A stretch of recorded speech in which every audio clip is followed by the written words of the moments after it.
Chapter 23.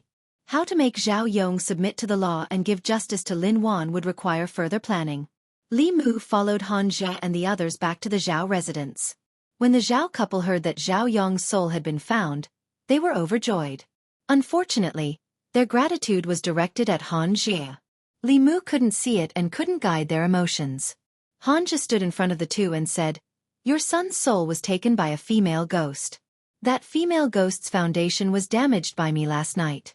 Her soul should be scattered by now. I'll now put Zhao Yong's soul into his body." Han Zhe flipped his hand and a soul sphere appeared in his hand. He formed a seal with one hand and his lips trembled a few times before he quickly said, "Shuangling, return to your position."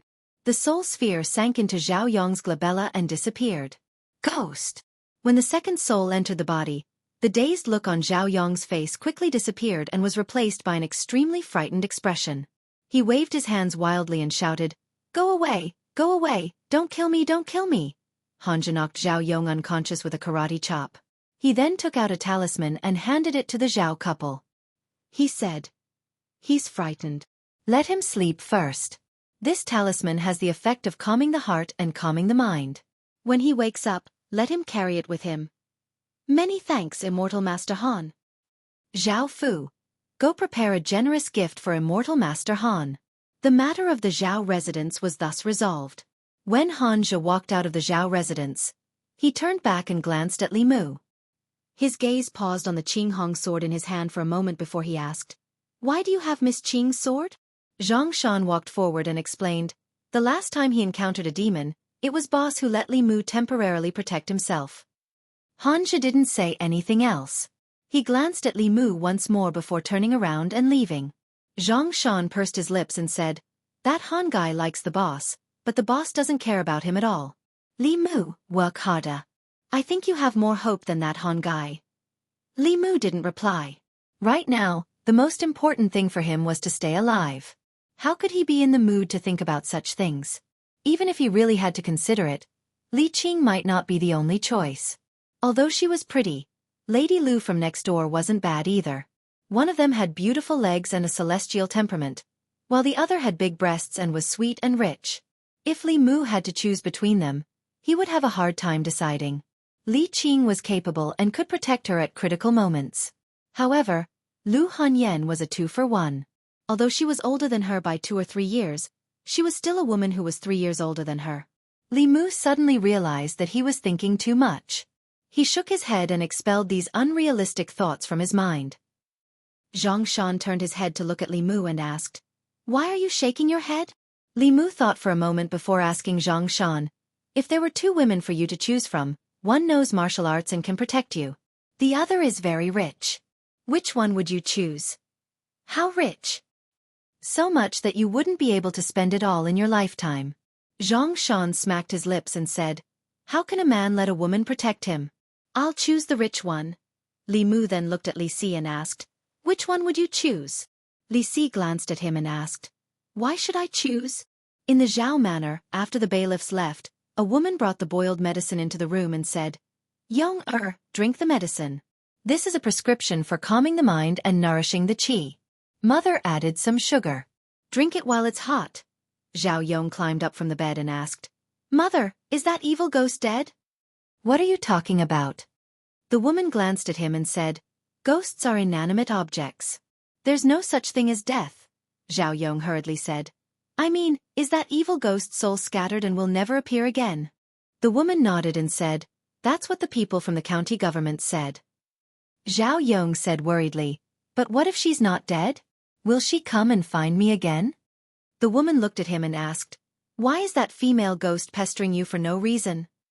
Zhao Yong avoided her gaze and said, "Mother, you know that I have a body of fire element. Those evil ghosts all want my soul." The woman put down the medicine and lowered her eyelids. She said lightly, "Warner is your fiancé. How can you be so cruel?" Zhao Yong's face turned pale. He took a deep breath and became gloomy again. He gritted his teeth and said, "I'm doing this for the Zhao family." The woman was silent for a moment and said slowly, "Although the people from the county government said that her soul has completely scattered, we still have to make some arrangements just in case. No matter what, nothing can go wrong with your marriage." the matter of young Master Zhao's soul detachment was resolved successfully. The Zhao family was very grateful to the county government and prepared a generous gift. Of course, it was all for Han Zha and had nothing to do with the bailiffs like Li Mu. As for the female ghost in the lake, Han Zha didn't mention it at all. Firstly, it was embarrassing. Secondly, humans and ghosts had their own principles. As long as the other party didn't do anything outrageous, the county government would usually keep a respectful distance from them and rarely provoke them. Walking out of the Zhao family, Zhang Shan said to Li Mu anxiously, "Li Mu, I'll leave the county government to you. I have to go home first. I didn't go home last night. My wife must be crazy. I have to go back and explain," Li Si said. "I also have something to do. Go." Li Mu nodded and watched Zhang Shan run all the way home. Li Si turned into the nearest brothel and walked to the county government alone. Since the Zhao family's case was over, they still needed to go back to the county government to file the record. Han Zha naturally wouldn't do such tedious things. Li Mu returned to the county government and found Old Wang, who was dozing off in the guardroom. Old Wang got up from the table and rubbed his sleepy eyes. He said, "Hey, Li Mu is back. Do you want to have a round?" Li Mu waved his hand and said, "Let's talk about it when we have time. The Zhao family's case is over. Hurry up and file the record." "I have to go home and sleep after that," Old Wang yawned and said. "Go to the household room and get me Zhao Yong's file." Li Mu first went to the household room and got Zhao Yong's file. He handed it to Old Wang and then described what happened yesterday. Of course, he chose to hide what happened after Han Zha and the others fainted. When Old Wang was recording, he clicked his tongue and said, "This Zhao Yong is a little interesting. No wonder his soul was taken by the ghost." Li Mu was stunned and asked, "What do you mean?" Old Wang pointed to Zhao Yong's birth date and said, "Zhao Yong was born in the year of Binggu. In the 8 characters, 4 of the 5 elements are missing. The fire element dominates. Although there are some defects, it is still a rare fire element body. If he cultivates, he will be able to achieve twice the result with half the effort compared to ordinary people. His soul is also a great tonic for demons and ghosts. It's a pity that no one guided him into cultivation in his early years." A fire element body, a great tonic. Li Mu frowned. The idea that he had already decided in his heart was a little shaken. Were Lin Wan and Su He lying, or was Zhao Yong's 5 elements body just a coincidence? This case in his heart began to become complicated and confusing. Although he didn't know Su He and Lin Wan for long, if they were lying, why would Lin Wan stop Li Mu from investigating Zhao Yong, and why didn't she swallow Zhao Yong's soul in the first place? His intuition told him that they weren't lying. Of course, Li Mu couldn't convict Zhao Yong just based on their one-sided statements. Everything had to wait for him to investigate personally before he could make a decision. After helping Old Wang with the record, Li Mu left the county office and walked all the way home. When he was about to reach the door, he saw a small figure sitting on the steps at the door, taking a nap. Beside him was a food box that Li Mu was already very familiar with. Chapter 24. Whether it was out of guilt or pity, it was one of Lu Hanyan's daily routines to have the maid deliver breakfast every morning.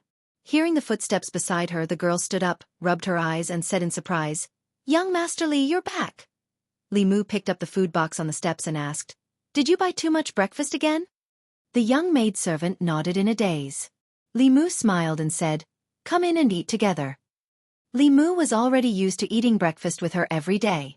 After finishing a tray of buns and a bowl of porridge, he was already 70% full. He looked at the young maidservant who was still hungry and asked, "You're not full?" Wan Wan rubbed her stomach and shook her head slightly. The maid's appetite was bigger than his. This was something Li Mu had long realized.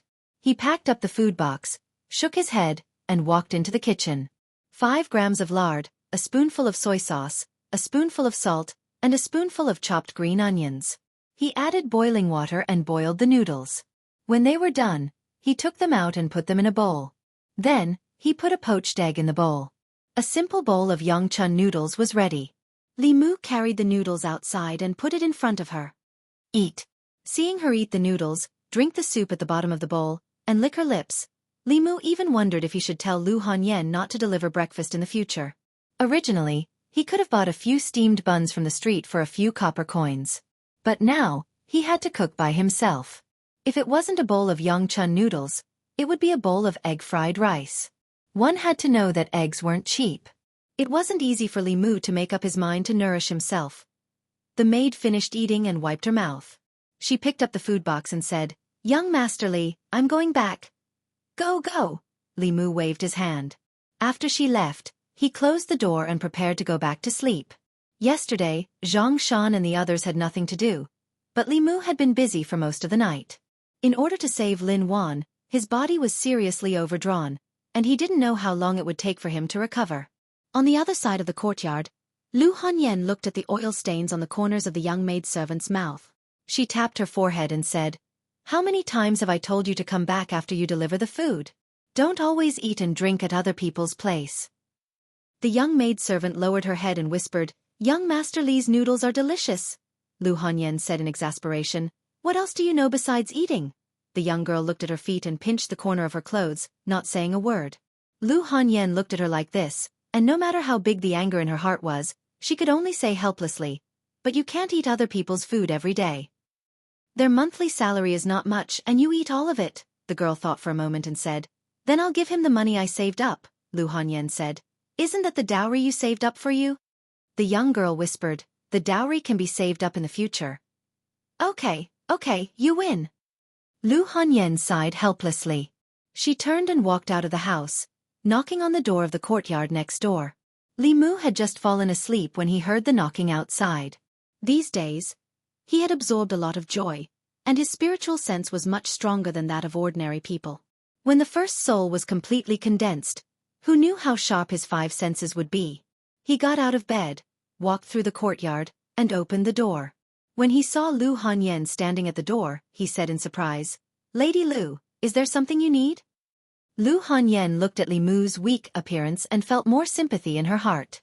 Then she said somewhat embarrassedly, "There is something I want to ask of young Master Li." "What is it?" Li Mu was suddenly energized. He was worried that he wouldn't have a chance to repay her for taking care of him, and she asked for it at the right time. Lu Hanyan said, "It's like this. I have to work on the shop during the day, and Wan Wan is alone at home. She doesn't know how to cook. Can you let her eat here? I can pay you." Li Mu thought it was something serious, so he said without thinking, "There's no need for the money. In the future I'll cook for several people." No. Lu Hanyan's attitude was very firm. She said, "Wan Wan can eat a lot by herself. I'll give you 10 taels of silver every month. Just treat it as the money for her meals." Li Mu really couldn't understand the life of the rich. He only earned 500 coins a month, and he had to save every coin. They only had 10 taels of silver a month for their meals. Even if a 15-year-old girl could eat a lot, she couldn't eat 10 taels of silver a month. Obviously, Lu Hanyan was pitying him. Those who knew would think that she was pitying him, but those who didn't know would think that Li Mu was being kept by her. Although Li Mu was poor, he was poor with dignity. He refused Lu Hanyan's proposal of 10 taels of silver and said, "1 tael of silver is enough. If you can't spend it all, I'll refund it to you." He didn't pretend to be generous and refuse all of them. Li Mu knew better than anyone how big Wan Wan's appetite was. With his salary of 500 coins a month, he really couldn't afford to feed her. Lu Hanyan said gratefully, "Thank you, young Master Li. If it's not enough, you can ask again." Asking Wan Wan to stay for dinner was just a matter of adding a pair of chopsticks. Besides, Lu Hanyan didn't want to be a freeloader. Li Mu didn't lose anything and treated it as repaying her kindness. After sending Lu Hanyan away, Li Mu closed the courtyard door again and returned to his room. Before he could lie down, there was another knock on the door. Li Mu opened the courtyard door and asked doubtfully, "Lady Lu, is there anything else?" Zhang Shan stood outside the door and asked in surprise, "Who is Lady Lu?" "Nothing, just a neighbor," Li Mu explained. When he looked at Zhang Shan, he was stunned at first and then asked in surprise, "What happened to your face?" They hadn't seen each other for less than an hour, but Zhang Shan's face was a lot bigger than before. There were a few bloody marks on his left cheek and he looked very miserable. "Don't mention it." Speaking of this, Zhang Shan didn't ask about Lu Hanyan anymore. He sighed and said, "I didn't go home last night. When I went back in the morning, my wife asked me about it, so I told her what happened last night. I said that we met a demon and fell into a coma. We spent the night in the mountains and only woke up in the morning." Li Mu asked, "She didn't believe you?" Zhang Shan said. She asked me to prove it. Li Mu asked. How? Zhang Shan sighed and said. She asked me to prove that I didn't go to the brothel with Li Si last night. Li Mu looked at Zhang Shan with pity. He finally understood how the bloody marks on Zhang Shan's face came about. Last night, he was immersed in the illusion and played with more than 10 girls in the illusion. He lost a lot of profound qi. He wouldn't be able to squeeze out even a drop of profound qi in this month. Zhang Shan looked at Li Mu and said expectantly, "You have to go to my house with me. Now only you can prove my innocence." Li Mu originally wanted to catch up on sleep, but he had to change his plan helplessly. In any case, he couldn't forget the kindness of Emile. Li Mu also couldn't forget that when he was at his lowest, it was Zhang Shan and Li Si who lent him money to survive. He closed the door and said helplessly, "Let's go." A quarter of an hour later, in an ordinary house in the county, Li Mu looked at the woman in the yard and explained, "Sister-in-law, you really wronged him this time. Yesterday, when we went out to investigate a case, we encountered a powerful ghost and got hit by the ghost spell. It wasn't easy to save our lives. How could he go to the brothel to fool around again?" The woman obviously believed Li Mu's words, but she still looked at Zhang Shan with suspicion and asked, "Then what happened to you down there?" Li Mu coughed and explained, his yang qi was sucked dry by that female ghost. In this month, they can't do the deed as husband and wife. Seeing the woman's face soften, Zhang Shan let out a long sigh of relief and said, "How many times have I told you that I didn't fool around with Li Si? You still don't believe me." The woman glared at him and said fiercely, "Li Si is not a good person. Look at Li Mu. They both have the surname Li, but why is the difference so big? You'd better stay away from Li Si in the future." After solving Zhang Shan's problem, Li Mu planned to go out of the city to investigate Lin Wan. Just as he walked to the door, Zhang Shan grabbed his arm. Zhang Shan looked at him and asked nervously, "Where are you going?" Li Mu said, "There's a case to investigate." Zhang Shan hurriedly said, "I'll go with you." Li Mu shook his head and said, "You'd better stay at home and rest." Lin Wan's case involved the Zhao family and the county premier.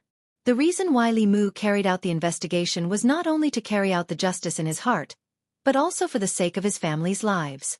Zhang Shan had no reason to be involved. Zhang Shan gritted his teeth and said in a low voice, "You don't know. This matter is not over yet. Once you leave, she will ask me to prove it again. I really can't prove it, not even a bit." Li Mu said helplessly, "I really have a case to investigate." Zhang Shan said firmly, "I'll go with you. This case is very dangerous. If you follow me, you might lose your life." Li Mu looked at him seriously and said, "I'll give you 2 choices now. First, stay at home and explain to your wife. Second, I choose the second." As soon as Li Mu finished speaking, Zhang Shan immediately spoke without hesitation. Chapter 25.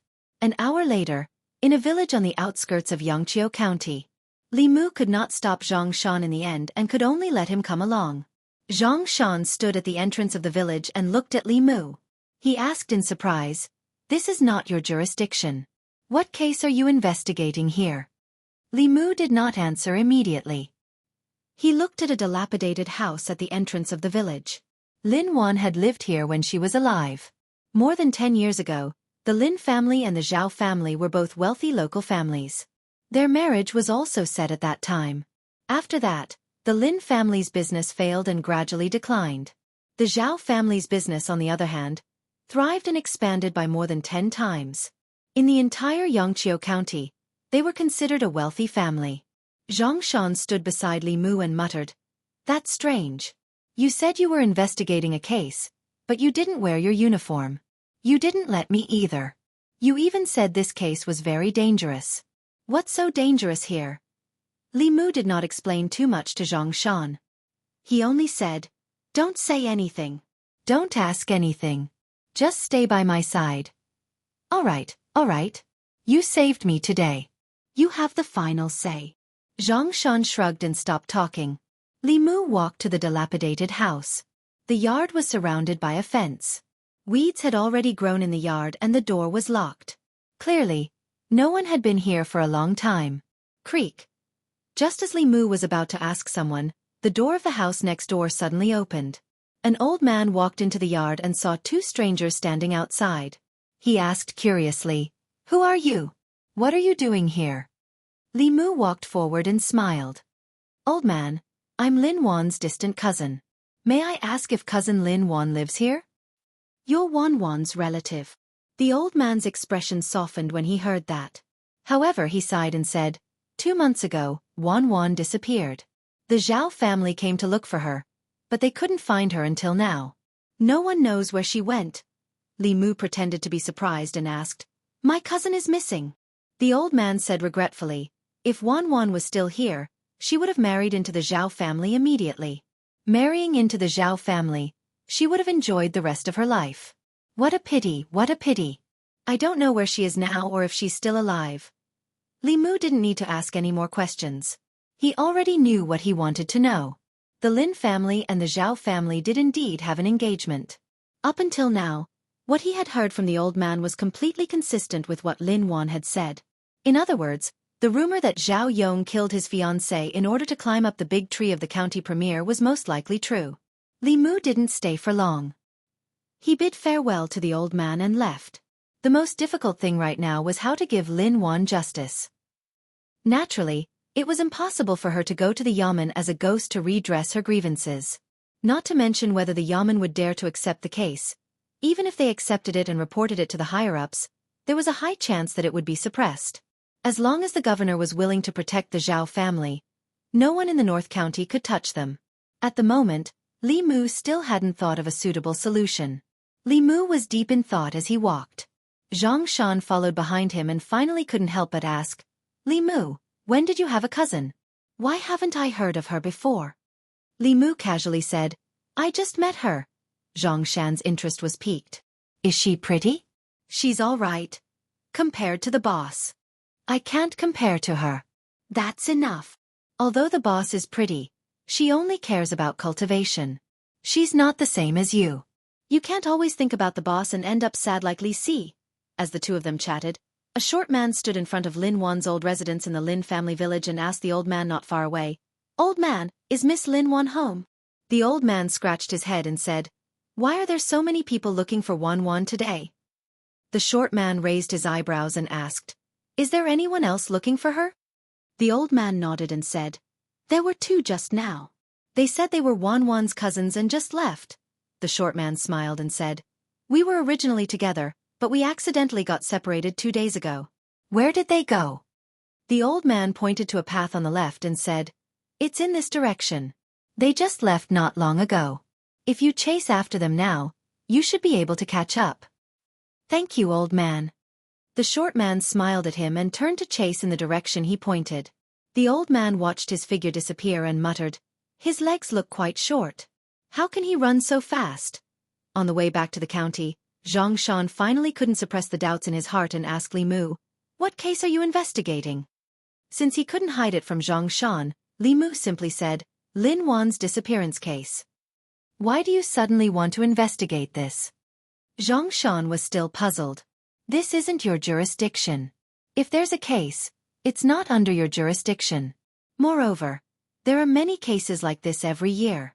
Most of them are related to demons and ghosts. Now that the boss isn't here, how are we going to investigate? It might not necessarily be related to demons and ghosts. Li Mu asked, Do you still remember what the old man said just now? What did he say? Lin Wan and Zhao Yong are going to be married. What's wrong with being married? Zhang Shan asked blankly. Then, as if he realized something, he quickly said, Wait, Zhao Yong? Which Zhao Yong? Li Mu said, The Zhao Yong you saw just now. Zhang Shan was stunned and said, Isn't he going to be married to the county minister's daughter? Li Mu nodded and said, Yes. After all, he was a constable and was used to seeing people's hearts. Zhang Shan quickly realized something and murmured, Lin Wan just disappeared, and Zhao Yong is going to be married to the county minister's daughter. Could it be that Lin Wan's disappearance was caused by the Zhao family? Li Mu nodded and said, I suspect so too. Zhang Shan thought for a moment, and his expression suddenly became serious. He said, Don't tell me you want to get involved in this matter. Don't blame me for not reminding you. We are just constables. If we get involved in such trivial matters, we will be doing our job well. This case is not something we can handle. Not to mention us, Even the county magistrate doesn't dare to get involved. If he could sit in the county government peacefully, Li Mu wouldn't be willing to risk his job or even his life. Unfortunately, justice for Lin Wan was not only related to the hurdle in Li Mu's heart, but also related to the hurdle in his life. Lin Wan was the key for him to condense the first spirit. The emotional power of a resentful spirit was equal to that of hundreds or thousands of old ladies supported by Li Mu. Time was life for Li Mu. He couldn't waste most of his time on helping old ladies cross the road. This case was extremely dangerous. Li Mu didn't want to implicate anyone. He looked at Zhang Shan and shook his head. Go back. Don't get involved in this matter anymore. Zhang Shan was surprised and said, You really want to get involved? I have to. Zhang Shan looked at him for a long time and said slowly, Sometimes I really wonder if you are still the Li Mu I know. It seems that you have changed a lot since you died last time.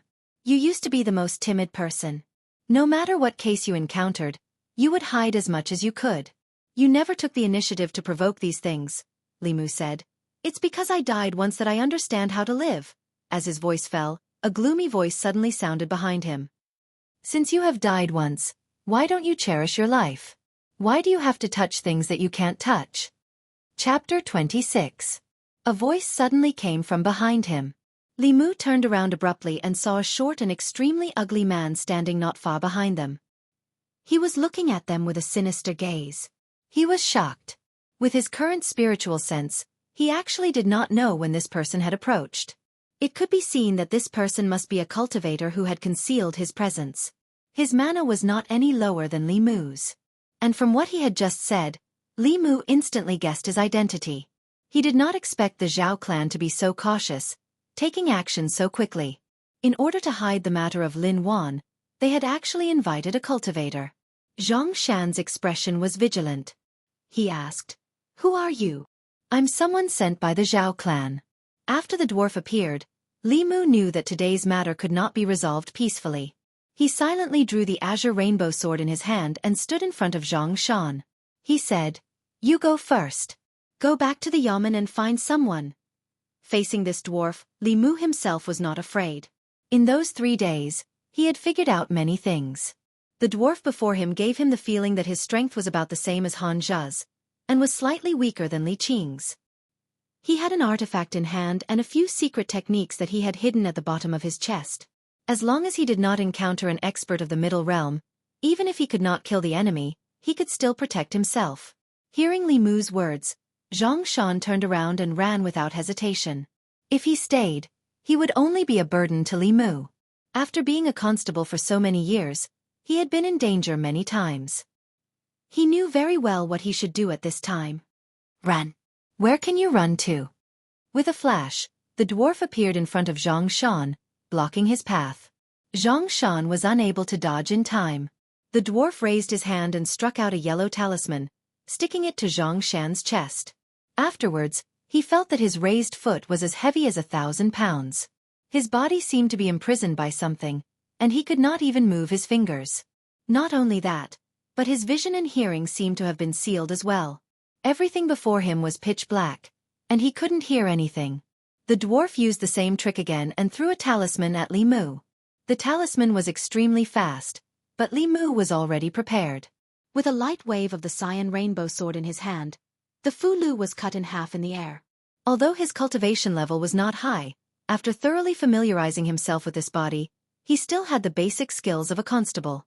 The dwarf did not become angry after his attack failed. Instead, he stood where he was and used a greedy gaze to look at the azure rainbow in Li Mu's hand. He could not help but lick his lips and say, I didn't expect a minor official like you to have such a magic item in your hands. This is a great deal. Li Mu did not open his mouth. He clenched the azure rainbow sword in his hand and focused all of his attention on the dwarf. From the way he fought, this dwarf should also be a cultivator of the Tao. Taoism had a wide variety of spells and abilities, and the Fu Lu was even more wondrous. If he was not careful, he would fall into his trap. He had to be extremely careful. Seeing how powerful the magic item in Li Mu's hands was, the dwarf did not let down his guard and maintained a certain distance from him. If one's cultivation had not reached the middle 3 realms and had not cultivated a primordial spirit, there was a possibility of him being killed by a mortal. If he were to be stabbed or slashed by that sword, he would probably lose an arm or a leg today. The dwarf stared at Li Mu. Suddenly, he took out a handful of black pieces of paper from a pouch at his waist and threw them towards Li Mu's body. Taking a closer look, he discovered that these were all black paper dolls. Black fog surrounded the paper dolls and they actually emitted a dense ghostly aura. They floated in the air and instantly surrounded Li Mu. Heretical cultivation. Li Mu became vigilant. This dwarf's methods were clearly not orthodox Taoism. Although he did not know how powerful these paper dolls were, he definitely could not let them get close to him. Li Mu had seen the monk Xuandu in action before. He knew that there was nothing more suitable than Buddhist abilities to deal with such ghostly techniques. His lips moved slightly and he chanted the Heart Sutra using the Forbidden Words ability. His body immediately emitted a golden light. When those paper dolls came into contact with the golden light, the black fog surged and boiled. They actually combusted one by one and in the blink of an eye, they were all reduced to ashes. Buddha's light. Seeing the golden light on Li Mu's body, the dwarf retreated a few steps. Shock appeared on his face as he blurted out, "You actually know the moves of those bald donkeys." Although he looked down on those baldies, he could not deny that Buddhist abilities had a natural restraining effect on demonic ghosts and their heretical cultivation. He did not expect that the petty official before him would actually know Buddhist abilities. With this, most of his ghostly techniques would be rendered useless. He had originally thought that he would only be dealing with 2 petty officials. He did not expect that one of them would not be easy to deal with. Looking at Li Mu, a hint of viciousness suddenly appeared on the dwarf's face. His hands quickly formed seals and he chanted in a low voice. Li Mu could faintly hear him reciting, "God of Heavenly Shadow, Star Lord of Blood Killing, Star Lord of Blood Saber, Star Lord of Blood Poison, Star Lord of Blood Inspection, Star Lord of 4 Stars Bright, Sun and Moon Bright." A slightly stunned expression appeared on his face. Li Mu was not unfamiliar with this incantation. This was Taoism's blood slaughter incantation. It was a technique recorded in that introductory book. The might of this technique was extremely strong. After it was executed, it could cause the blood of the target to boil instantly, killing them on the spot. Although it was a Taoism technique and possessed extremely great might, it had always been abandoned by orthodox Taoism due to its extreme viciousness. Only those with low-level heretical cultivation would cultivate it. The reason why only those with low-level heretical cultivation would cultivate it was because the incantation for this technique was extremely long. Normal abilities would only have a few incantations, and Taoism techniques would only have a few words. However, the incantation for the blood slaughter incantation had more than a dozen sentences and more than 300 words. It could not be used in a head-on battle at the same level. Under normal circumstances, this incantation would only be used for a prepared sneak attack, or to attack someone whose strength was far inferior to the user. It was very obvious that this dwarf still did not place Li Mu in his eyes. Or rather, he did not think that Li Mu had the strength to kill him. Li Mu kept the green rainbow sword unhurriedly. He stood where he was and quietly watched this dwarf recite the incantation. The incantation for the blood slaughter incantation had more than 300 words. It was impossible to finish reciting it in a single breath. If this dwarf could use a 300-word incantation to kill him today, Li Mu would eat the green rainbow sword on the spot. The dwarf stared at Li Mu. Seeing that Li Mu did not make any movements, he calmed down. After catching his breath, his lips trembled once again. Once Mu Lang arrives, thunderbolts will blast him away. Today, I have decreed that I cannot stop for long. Li Mu had long since memorized the incantation for the blood slaughter incantation. Just as this dwarf was reciting the last few sentences, Li Mu formed a hand seal unhurriedly and softly opened his mouth. Appear. Boom. Before the dwarf could finish reciting the incantation, a white thunderbolt suddenly descended from the sky, accurately striking his head. Under the thunderbolt, his body was turned into charcoal, and his soul also dissipated instantly. A gust of wind blew past, and the dwarf's corpse turned into ashes, completely disappearing from the world. Li Mu withdrew his hand seal and let out a light breath. For Taoism techniques and divine abilities, the shorter they were, the stronger they were. Many times, being short was not necessarily a bad thing. Chapter 27. After using the lightning technique to kill the dwarf, Li Mu's emotions did not fluctuate too much. It was not that he was cold-blooded and heartless, but that this person's Tao was strange and filled with an evil aura. What he cultivated was definitely not an ordinary Dao. Who knew how many lives he had killed in order to reach his current level of cultivation? Furthermore, because of the Zhao clan's murder case, he had repeatedly tried to kill him and Zhang Shan, which was enough to show his nature. Killing him could be considered as ridding the world of evil and enforcing justice on behalf of the heavens. Li Mu took a deep breath. After calming himself down, he turned around and walked over to Zhang Shan, removing the talisman on his chest. Unable to move, unable to see, unable to hear. After a long while, just as Zhang Shan was feeling incomparably terrified, he suddenly discovered that his body had lightened and he had regained his mobility. He looked around before looking nervously at Li Mu. He asked, "Where's that dwarf from before?" Li Mu pointed at the black ash on the ground and said, "He wanted to kill me, but for some reason, a bolt of lightning suddenly fell from the sky and struck him into ashes." Zhang Shan was stunned. He asked, "That dwarf was struck to death?" Li Mu nodded. Perhaps he had done too many bad things. Even the heavens could not stand it anymore and struck him to death with a bolt of lightning. Or perhaps there was a mistake in the technique and it caused a backlash. In any case, he's already dead. You didn't see it just now. That bolt of lightning was really accurate. Zhang Shan had his back to them earlier and his body and 5 senses had been sealed. He did not know what had happened. After learning that the dwarf had suffered the wrath of the heavens, he spat out fiercely and said through gritted teeth, "Serves him right." After spitting, he looked at Li Mu and asked, "What should we do now?" Li Mu shook his head and said, "I still haven't thought of a way."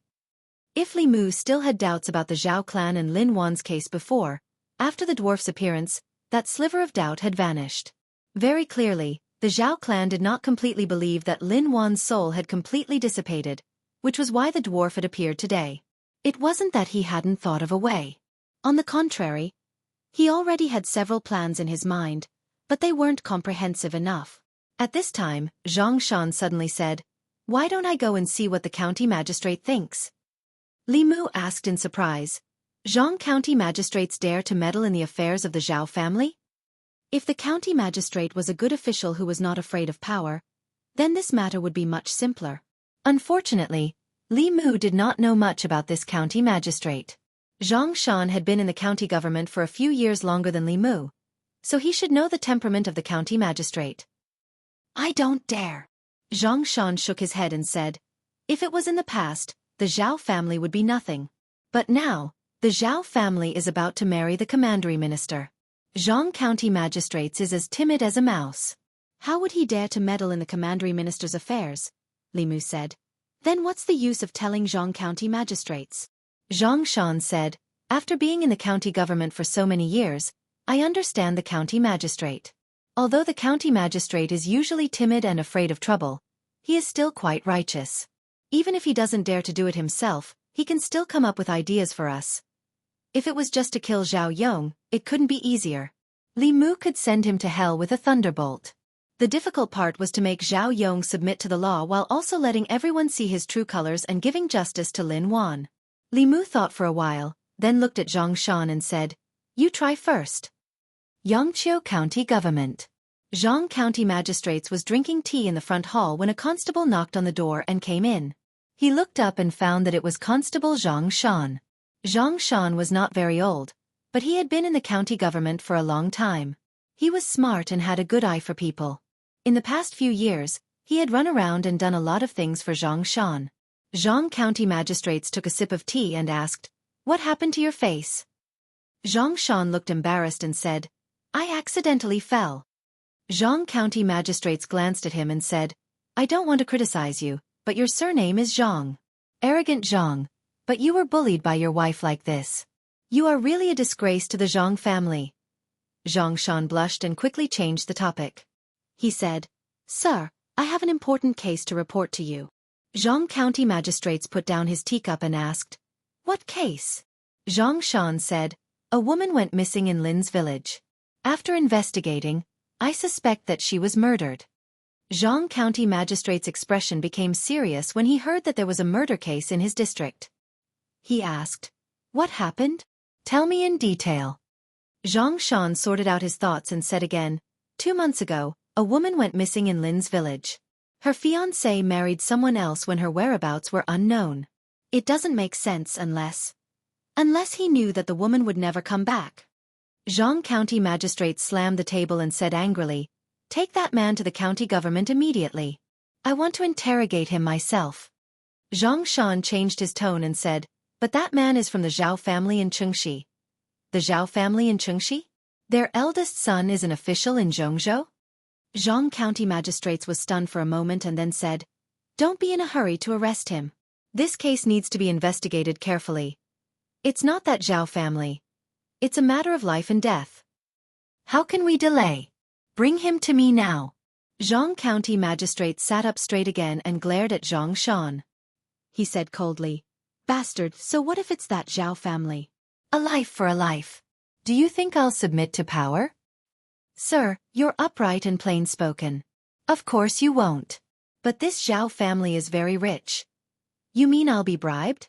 "That's not what I mean." "Then what are you waiting for?" "But this Zhao's future father-in-law is quite powerful.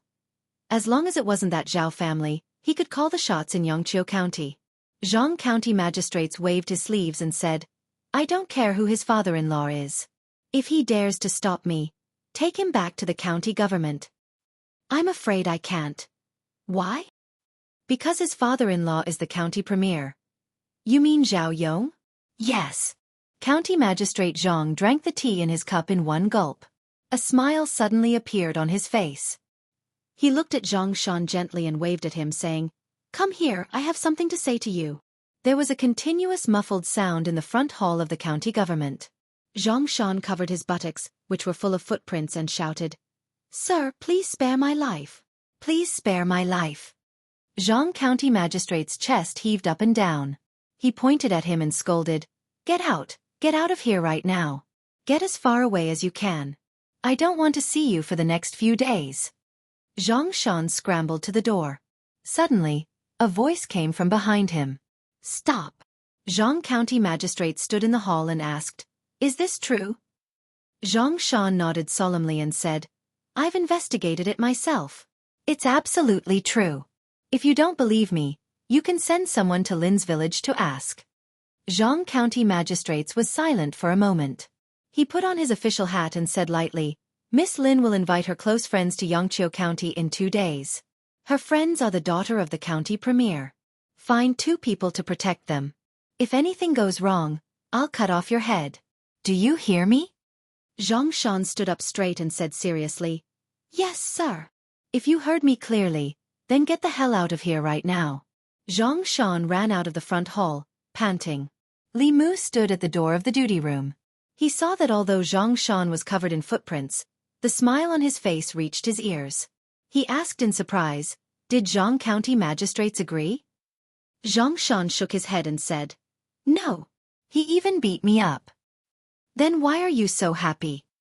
Li Mu shook his head and said, "Forget it. I'll use my own method." Zhang Shan waved his hand. "No need." Li Mu raised his eyebrows. "Do you have a way?" Zhang Shan smiled mysteriously. "I have my own plan."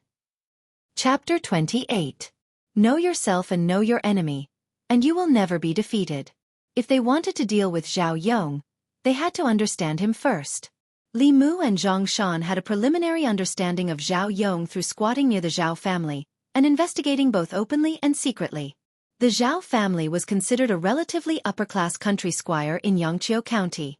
As the only son of the Zhao family, Zhao Yong did not get into the bad habits of the ordinary hedonistic sons. He neither bullied the kind nor took advantage of the common people. On the contrary, he was diligent and studious. He was strict with himself and rarely went out except for studying at home. If Li Mu didn't know what kind of heartless things he had done, he might have admired this kind of person who was so self-disciplined to the extreme. Zhang Shan had a green foxtail in his mouth and said, "This kind of person is actually the most terrifying. They are really ruthless when they are ruthless. They are ruthless to themselves and even more ruthless to others. Fortunately, he also has needs." After 3 days of squatting and stalking, Li Mu and Zhang Shan discovered some unusual things about Zhao Yong. Zhao Yong went to the brothel almost every day for the past 3 days. The frequency was almost catching up with Li Si. Li Mu was puzzled and asked, "Could the news you heard be wrong? Didn't you say that Zhao Yong is diligent and studious, Is strict with himself and rarely goes out of the house? You don't understand. Zhang Shan spat out the green bristles in his mouth and said, he's about to marry the prefectural minister's daughter. In the future, he won't have the chance to come to a place like this. Of course, he wants to indulge himself before he loses his freedom. Moreover, I heard that the prefectural minister's daughter is very, very pretty. Otherwise, Zhao Yong wouldn't have a chance. I'm afraid Zhao Yong knows this too, so he wants to indulge himself before he gets married. His tone changed as he looked at Li Mu and said with a smile, what do you think the daughter of the prefectural minister would think if she saw this scene? The reason why Zhang County magistrates did not dare to touch the Zhao family was because of their relationship with the county premier. Without this relationship, the Zhao family was nothing in Yangqiu County. Li Mu admitted that he was starting to have a whole new level of respect for Zhang Shan. This fat man's head wasn't just filled with money. Zhang Shan looked at the entrance of the brothel and said with a smile, Zhao Yong will appear in a quarter of an hour. There is still some time.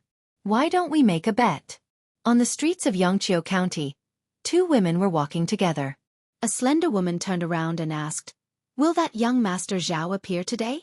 Zhang Shan, who was dressed in plain clothes, looked at the slender woman and said with a smile, don't worry, Mississippi.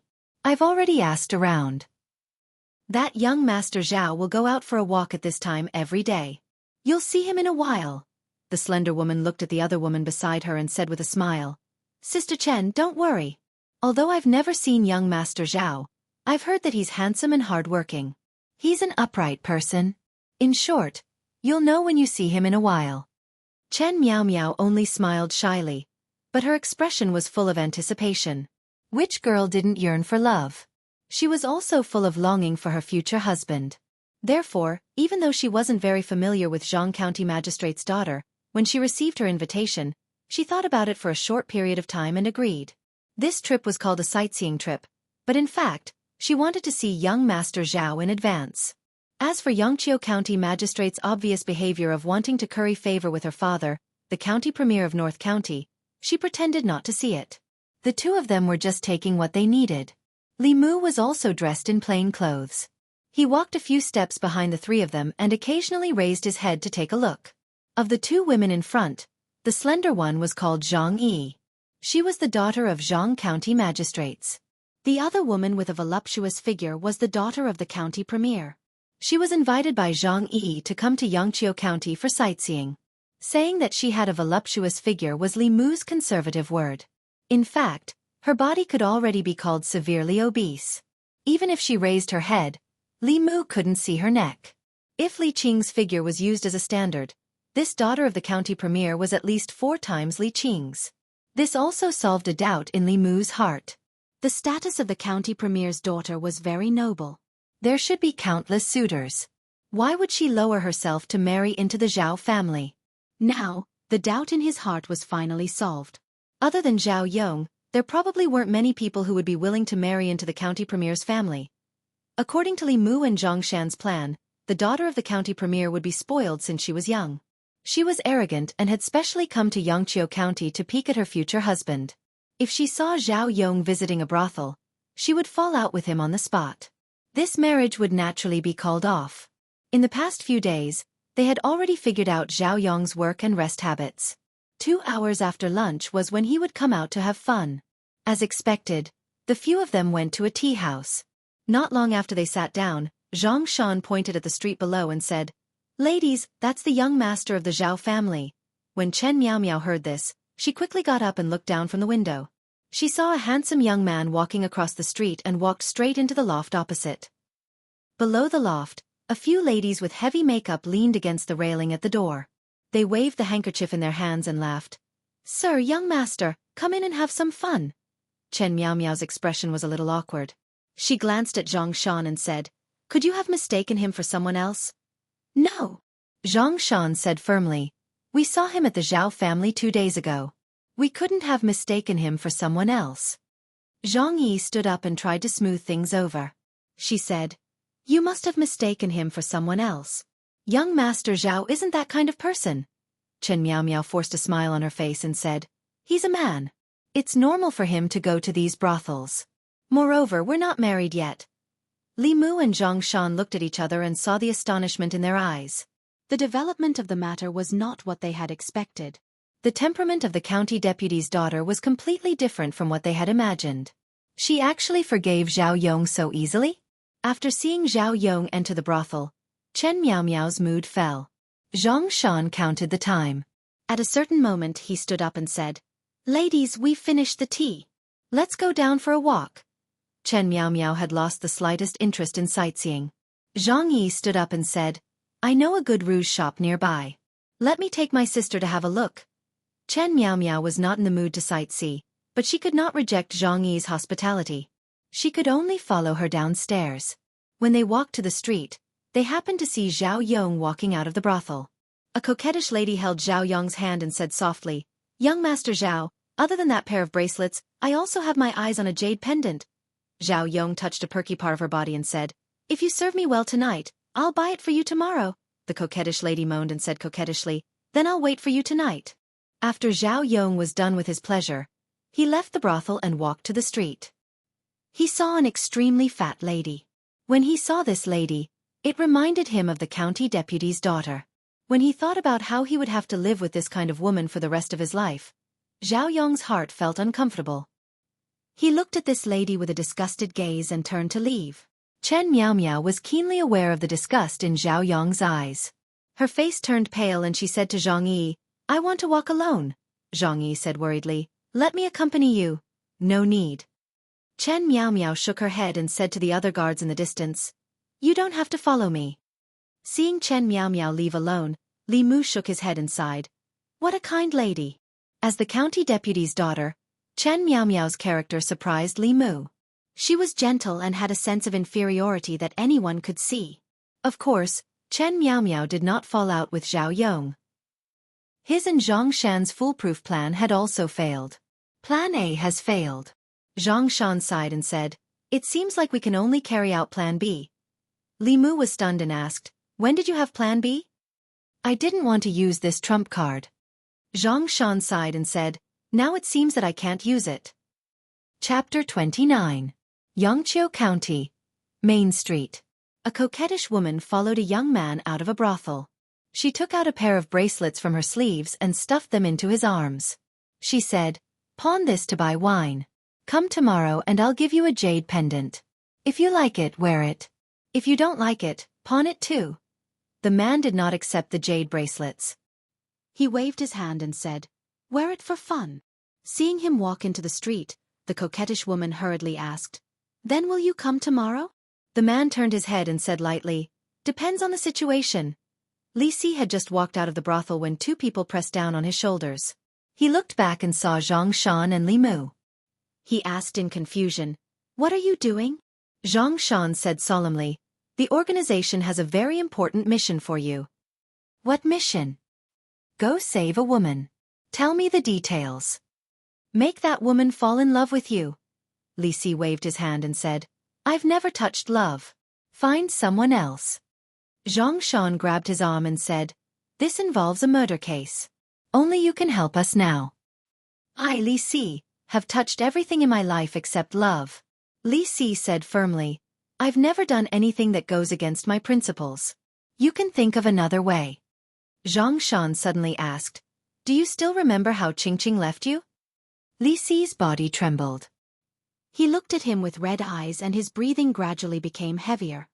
"There was a woman whose experience was very similar to yours." Zhang Shan continued, "The difference was that Qingqing left you because of money. But that woman's fiancé, for his own future and to marry the county minister's daughter, did not hesitate to cruelly kill her and throw her body into the wilderness. Not only that, that bastard even asked a cultivator to scatter her soul. What we need to do now is to bring that bastard to justice." Zhang Shan looked into Li Si's eyes and asked, "Such a poor girl. Are you really not willing to help her?" The veins on Li Si's forehead bulged and his eyes were bloodshot. He closed his eyes for a long time before opening them and asking, "Speak, what do you want me to do?" Li Si had already left. Li Mu looked at Zhang Shan and asked, "Can he do it?" "Remove the should."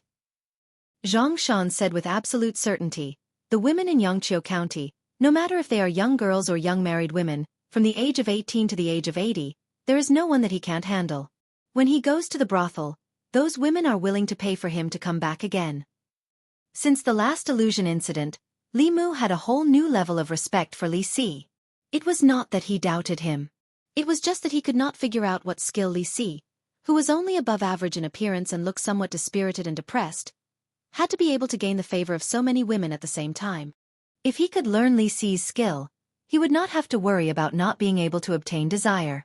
After all, this was related to his life. He had to find a chance to ask Li Si for advice. Chen Miao Miao walked on the street in a daze. She had never thought that this trip to Yangqiu County would have such an ending. Her future husband's nature was so low. She thought that he must have taken a fancy to her father's power and agreed to marry her. She was too naive. How could there be anyone in the world who would like a woman like her? Thinking of this, her heart was filled with sorrow. Bang! She only cared about walking with her head down and accidentally bumped into someone. Chen Miao Miao's body only trembled, but that person was sent flying and fell to the ground. Chen Miao Miao looked flustered. Just as she was about to go forward and ask, the young man she bumped into quickly got up from the ground and ran to her side. He asked with concern, "Miss, are you all right?" "I'm fine." Chen Miao Miao shook her head. When she looked at the young man, she was stunned. Because of her figure, other than her parents, everyone looked at her with more or less a strange gaze. Their eyes were filled with surprise, ridicule, and disdain. However, none of them looked at her like the young man in front of her.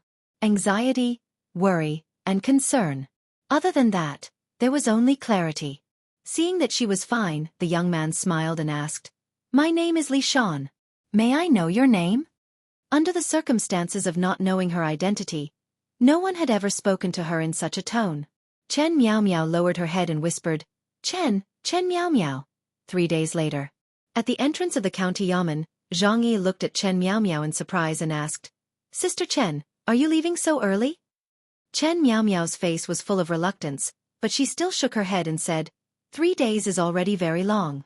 If I'm any later, my father will send someone to pick me up. Zhang Yi said regretfully, "After this farewell, I don't know when we will meet again." Chen Miao Miao suddenly held her hand and said, Thank you." Zhang Yi was puzzled and asked, "Thank me for what?" Chen Miao Miao smiled and said, "Because of you I can come here and see him." "Him?" Zhang Yi was stunned and asked, "Is it Zhao Yong?" "No."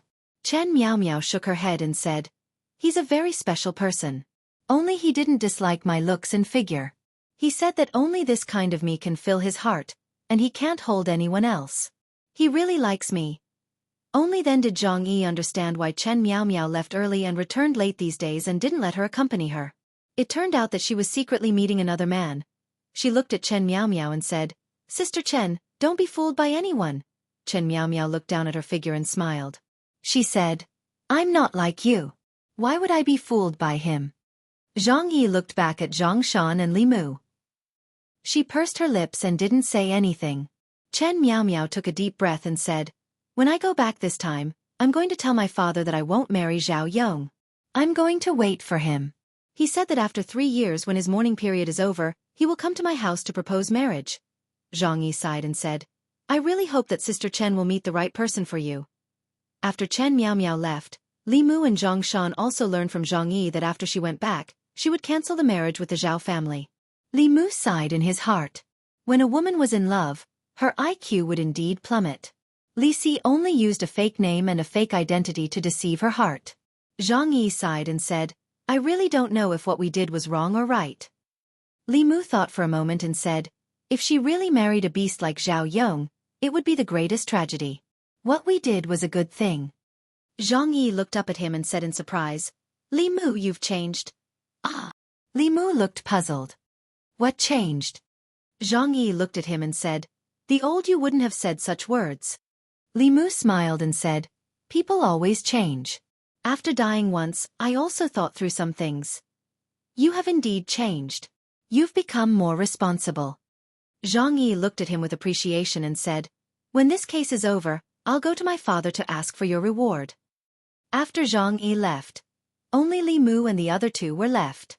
Li Si leaned against the wall, a grass root in his mouth. He looked up at the sky at a 45-degree angle, thinking about something. Li Mu leaned against the wall beside him and asked, "How did you do it?" What? Make a woman like you in 3 days. You want to learn? I want to learn. Li Si spat out the grass root in his mouth and said, a wolf's heart can only be exchanged for a dog's lungs.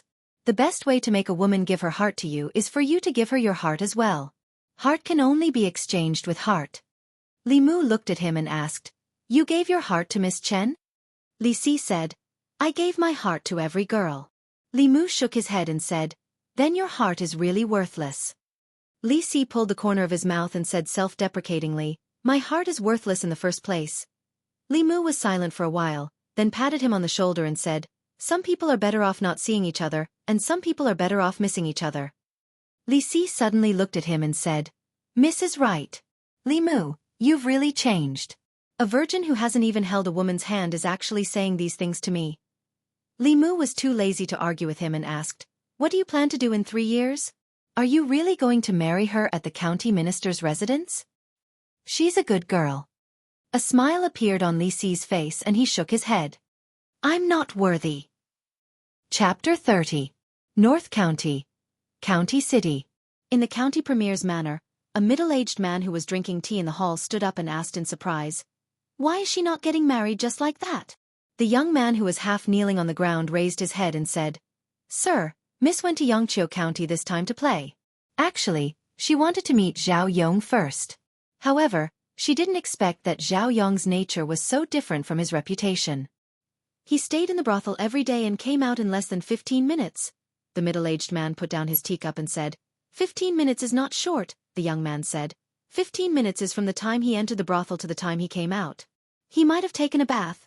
That's a little short, the young man thought for a moment and said, Miss met a man in Yangqiu County and seemed to have fallen in love with him. Oh.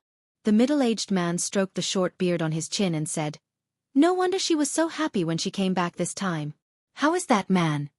The young man said, he's very good to Mississippi. When Miss was with him, she didn't do anything inappropriate. I saw that Miss was happy, so I didn't stop her. As long as Meow Meow is happy, it's fine. The middle-aged man shook his head and said with some regret, that Zhao Yong has a fire elemental body, which is compatible with Meow Meow's physique. I searched for a long time before I found him. If the two of them were together, it would make up for Meow Meow's congenital defect and let her walk on the path of cultivation. What a pity. After saying that, he changed the topic and asked, what's the identity of that man? Is he married? The young man said, Yangqiu County Government Constable Li Si. He's not married. When he was with Miss, he hid his real name and identity. He even made a 3-year agreement with Mississippi. Sir, how should we deal with this person? The middle-aged man said. Since Meow Meow made a 3-year agreement with him, we'll wait for him for 3 years. The young man raised his head and asked, if he doesn't come in 3 years? The middle-aged man waved his hand and said, he made the agreement himself. When the time comes, it's not up to him whether he comes or not. The young man asked again, then the Zhao family, the middle-aged man said nonchalantly, Meow Meow already has someone she likes. Let's forget about the Zhao family. Send someone to inform them. Also, tell the county magistrate to take care of Li Si for the next 2 years. It doesn't matter if he's cultivating or not. It's not easy for Meow Meow to meet someone she likes. The young man thought for a moment and asked worriedly, Sir, could that person be plotting something? Plot. The middle-aged man smiled and said, so what if he's plotting? As long as Meow Meow likes him, as long as he can make Meow Meow happy, wealth, power, whatever he wants, this official will give him. Yangqiu County, Zhao Manor. You didn't find it? Zhao Yong listened to the servant's report and frowned. He said angrily, that damn dwarf, did he take the money and run away? He kept pacing in the room. Although he did it secretly and no one knew, he still hired a master who knew Taoism to keep an eye on the Lin family village just in case. He did not expect that the master never appeared again after taking the deposit. Zhao Yong could not help but wonder if he had met a swindler.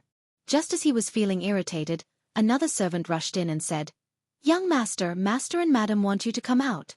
Someone from the county minister's manor is here. Hearing that someone from the county minister's manor was here, Zhao Yong hurried out. However, there were no guests in the front hall. Instead, his parents were standing there in a daze and their faces were pale. Zhao Yong looked at them and asked doubtfully, Father, mother, what's wrong? Where are the people from the county minister's manor? The patriarch of the Zhao family slapped him hard on the face and said with gritted teeth, Bastard, what have you done? Zhao Yong covered his face and was stunned. What did I do? Master Zhao said with a sullen face. Your marriage with the county minister's daughter has been cancelled. What? Zhao Yong's expression changed drastically. Although he had heard that the county minister's daughter was famous for being ugly, for the sake of his future, he gritted his teeth and accepted it. He even killed his original fiancée because of it. Now that he was told that the marriage was cancelled, how could he accept it? Zhao Yong was shocked and anxious. He asked, Why? Master Zhao threw a letter at his face and said, The county minister's daughter came to Yangqiu County to play 2 days ago and saw that you were hanging around the brothel every day. When she returned, she told the county minister that your marriage was cancelled. Zhao Yong's body trembled. He seemed to have thought of something and his face turned completely pale. The woman looked regretful and said, If I knew this would happen, I wouldn't. Master Zhao asked, Wouldn't what? The woman avoided his eyes and shook her head. Nothing. The patriarch of the Zhao family had a suspicious look on his face as he asked, Are you hiding something from me? How is that possible? The woman laughed dryly and changed the topic. Let the marriage be cancelled. I heard that the county minister's daughter is fat and extremely ugly. Marrying her is an injustice to our Yonger. Come, master, have a cup of tea and calm down. Just as she finished speaking, a servant ran in from outside and said, Master, madam, it's not good. Someone from the county government came and said that the young master was involved in a murder case. They want to take him to the county government for questioning. Bang! The teacup in the woman's hand fell and shattered into pieces. Zhao Yong's body went limp and he collapsed to the ground. County Magistrate Zhang knew about the cancellation of the marriage between Zhao Yong and the prefectural premier's daughter earlier than the Zhao family because the people from the prefectural premier's mansion went to the county yamen first after arriving at Yangqiu County. As soon as they left the Zhao family, Zhang County Magistrate sent people to arrest Zhao Yong. The county government was only worried about the county minister's involvement in Lin Wan's case. Now that the Zhao family had nothing to do with the county minister's residence, Zhang County magistrates had nothing to worry about. In the court, Zhao Yong refused to admit it and said loudly, I didn't kill anyone. Wanner is my fiancée. How could I kill her? Zhao Yong's mother stood behind him and cried, Master, I'm innocent. Wan is just missing. Zhang County magistrates looked at her lightly and said, We have found Miss Lin Wan's body. The woman was stunned for a moment and then cried, My poor daughter-in-law, you died so miserably. Master, you must make a decision for us and arrest the murderer. Zhang County magistrate slammed the gavel and said loudly, Zhao Yong, you really didn't kill Lin Wan. Zhao Yong knelt on the ground and said loudly, Master, I'm innocent. Zhang County magistrates looked at him and said, Raise your head and see who she is. Zhao Yong raised his head and a woman's face slowly appeared in front of him. A ghost. Zhao Yong's face turned pale and he fainted. The woman hugged the leg of the head of the Zhao family and said mournfully, Master, save Yonger. We only have one child. He is a human life and so are others. I didn't teach him well. 2 lines of tears flowed down the middle-aged man's face. He looked at Zhao Yong and whispered, You reap what you sow. Yonger, be a good person in your next life. Zhao Yongji's mother's body trembled. She looked at Li Mu, Zhang Shan and the other 2 with an extremely venomous and resentful gaze. Then, she blacked out and passed out. Disgust and resentment were all evil feelings. Zhao Yong deserved to die, and his mother was not a good person either. Li Mu did not show any mercy to such people. After Li Mu invited Lin Wan's spirit, there was no suspense in the case. Interrogating Zhao Yong was just a normal procedure. According to the laws of the Great Zhou, murderers had to pay with their lives. Zhang County magistrates waved his brush and immediately sentenced Zhao Yong to death. Although the county magistrate did not have the power to directly sentence a person to death, he only needed to send the case to the governor's office. After a final review, the sentence would be carried out. The Great Zhou's counties were autonomous. The central county's imperial court usually did not interfere with the county's affairs. All matters of the county were decided by the governor. Given the distance between Yangqiu County and the county capital, a round trip would take at least 3 days. From the time Zhao Yong was sentenced to death to the governor's review and return of the case file, it only took 2 days. After 3 days, Zhao Yong would be executed at the entrance of the market. Yangqiu County was not big, and the Zhao family had some reputation in the county. On the day of Zhao Yong's execution, the streets of Yangqiu County were empty. Zhang County magistrates personally supervised the execution. The executioner was already waiting on the stage. The knife in his hand was not an ordinary weapon. With one slash, besides the head falling to the ground, the criminal's 3 spiritual and 7 physical souls would also be destroyed.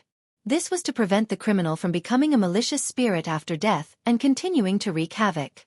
Zhang County magistrates threw down an order and said in a deep voice, "The time has come. Execute." The knife flashed, and Zhao Yong's head rolled to the ground. Amidst the shocked cries of the crowd at the entrance of the market, Zhang County magistrates looked at the empty space beside him and said apologetically, "Miss Lin, this is all I can do. Zhao Yong is already dead. I hope you won't harbor any resentment in your heart in the future and walk the path of evil and harm the world." "Thank you, sir. Lin Wan will remember your teachings." In the empty space, only her voice could be heard, but her figure could not be seen. "I'm ashamed. I can't accept your thanks. If you want to thank someone, thank Li Mu and the others." Zhang County magistrates shook his head and turned to old Wang, who was standing behind him and dozing off. He said, "Don't sleep anymore. Let someone clean up the ground." On the day of Zhao Yong's execution, something else happened in Yangqiu County that caused a lot of discussion. On this day, the head of the Zhao family sold his mansion, shop, dismissed his servants, and donated all his family assets. He moved out of Yangqiu County and disappeared. Master Zhao is a good man. It's a pity that he gave birth to such an animal. Sigh, he even gives porridge to beggars during festivals. What a sin! In a tea house on the street, the people were idle and discussing. A tall and thin man leaned against the door of the tea house and asked, "Those constables are quite brave. What are their names?" The waiter thought for a moment and said, "Li Mu, Zhang Shan, Li Si. I think it's those few. Thank you." The tall and thin man nodded and turned to disappear into the crowd. Chapter 31. Today was the day of Zhao Yong's execution. Considering that the beheading scene would be very bloody, Li Mu did not go to watch. Lu Hanyan and Wan Wan seemed to have gone to watch the show. When Wan Wan came back, her little face was pale. She saw Li Mu eating duck blood, which was rare for her to not come over. She covered her mouth, turned around, and ran away. Lu Hanyan's complexion was better than her. She only looked at Li Mu with a slightly strange gaze. She walked to Li Mu's side and asked, "I heard from the constables that you took on the case and planned to have Zhao Yong executed to bring justice to Miss Lin?" Li Mu shook his head and said, "They were my 2 colleagues. I only contributed a little." These were his heartfelt words. It was also the truth. He took on Lin Wan's case, but without the help of Zhang Shan and Li Si, Zhao Yong would not have been executed so quickly. Lu Hanyan only knew that Li Mu was a constable. She did not know that he was such a courageous constable. After the Zhao family became the county premier, no one dared to provoke them in Yangqiu County. Even the county magistrate had to show them some respect. A mere constable actually sent the young master of the Zhao family to the execution ground. How much courage did this require? This made her look at Li Mu in a new light. She stood in the courtyard and seemed to be confused. She asked, "Aren't you afraid of the Zhao family and the county premier?" In order to maintain the image of a dying person in front of Lu Hanyan, Li Mu said fearlessly, "Why should I be afraid? Anyway, I don't have much time left to live. Before I die, if I can kill a few more beasts and do more good for the people, my life will not be in vain.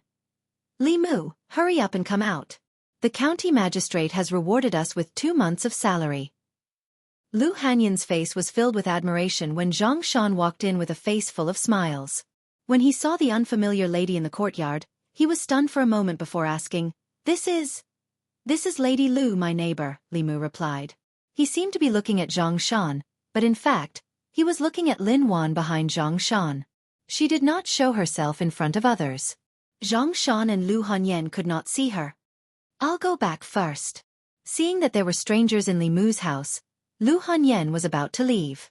Before she left, she thought of something and said, "I know an old doctor who specializes in treating difficult and complicated diseases. Do you want to ask him to take a look at you? Maybe he will have a way." When Zhang Shan heard this, he looked at Li Mu and said in surprise, "Li Mu, you're sick. What kind of illness? When did it happen? How come I've never heard of it? Lu Hanyan was stunned for a moment. Then she turned to look at Li Mu. Although she saw Li Mu fainting and vomiting blood with her own eyes, other than those 2 times, he looked no different from an ordinary person. Zhang Shan's words aroused the suspicion in her heart. Li Mu's mind was not on Zhang Shan and Lu Hanyan at all. He did not even hear what they were saying. All of his attention was on Lin Wan. Zhao Yong has been executed. Thank you, benefactor, for giving justice to Lin Wan. Lin Wan knelt on the ground and respectfully kowtowed 3 times to Li Mu.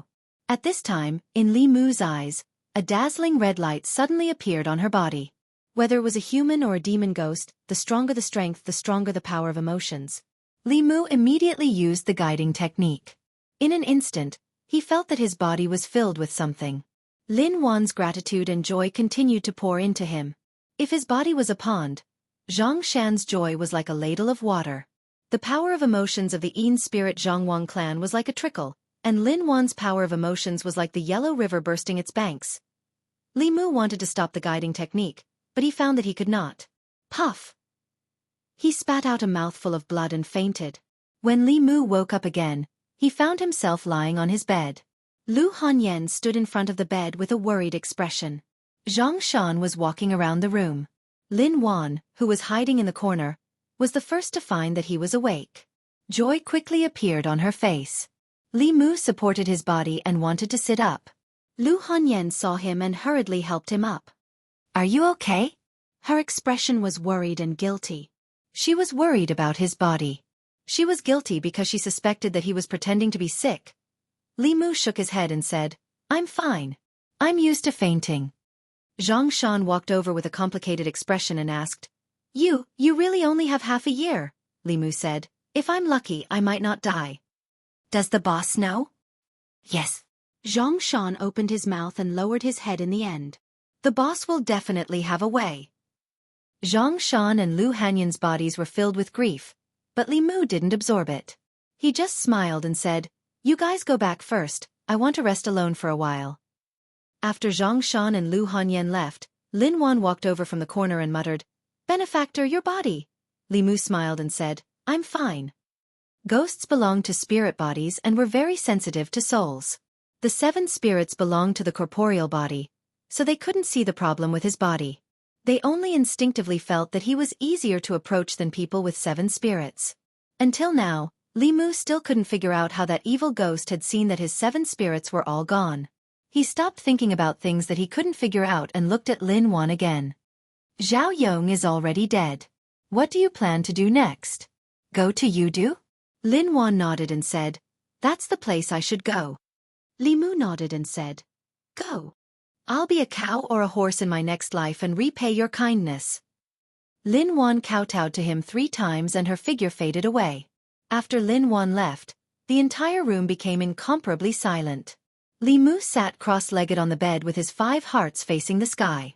He could feel the surging joy in his body. A hint of excitement appeared on his face. He closed his eyes and guided his magic power to circulate. He muttered softly, 9 cycles of white qi, control the spirits and evil spirits, heavenly beasts guard the door, delicate girls guard the pass, 7 spirits and softness are at peace with me, don't act rashly, look at the source of form. After a moment, his eyes suddenly opened and he said, Corpse dog, condense. As the word condense fell, the countless red lights in his body all disappeared into his body. At the same time, Li Mu felt as if there was something extra in his body, but it also felt like there was nothing. However, the magic power in his body had increased several times in that instant. This meant that his first spirit had been condensed. The function of the corpse dog was to be alert. It could allow him to detect approaching danger under any circumstances. Not only that, the increased magic power in his body when he condensed his spirit also allowed him to cast spells that he couldn't cast before. Li Mu thought for a moment and formed a seal with one hand. He said softly, Heaven and earth are limitless, the universe borrows the power. The power is born from the heart, endlessly growing. Li Mu still couldn't control the Tai Sin culling demon-slaying protective spell. If he forcefully cast it, he would definitely suffer a backlash. Speaking of those Taoist magic arts that he could not master for the time being, in most cases, even if the hand gestures were correct, Li Mu had to finish chanting one or several sentences before he could feel it. But for the Tao Te Ching, he could not even read a single word. It was as if there was something that could see through his thoughts. Nothing happened when he chanted the word Dao with the help of the handprint. However, if Li Mu thought that Dao can be explained and tried again, he would immediately suffer a backlash. It was extremely strange. Li Mu didn't dare to try this for now. He formed another hand gesture and said softly, "Army." Clang. Suddenly, the crisp sound of a sword rang in his ears. At the same time, the azure rainbow sword that Li Mu had placed on the table was suddenly unsheathed. It floated in the air and buzzed incessantly. Li Mu's mind moved and the sword drew a sword flower in the air. Then, following Li Mu's will, it moved forward and backward, left and right.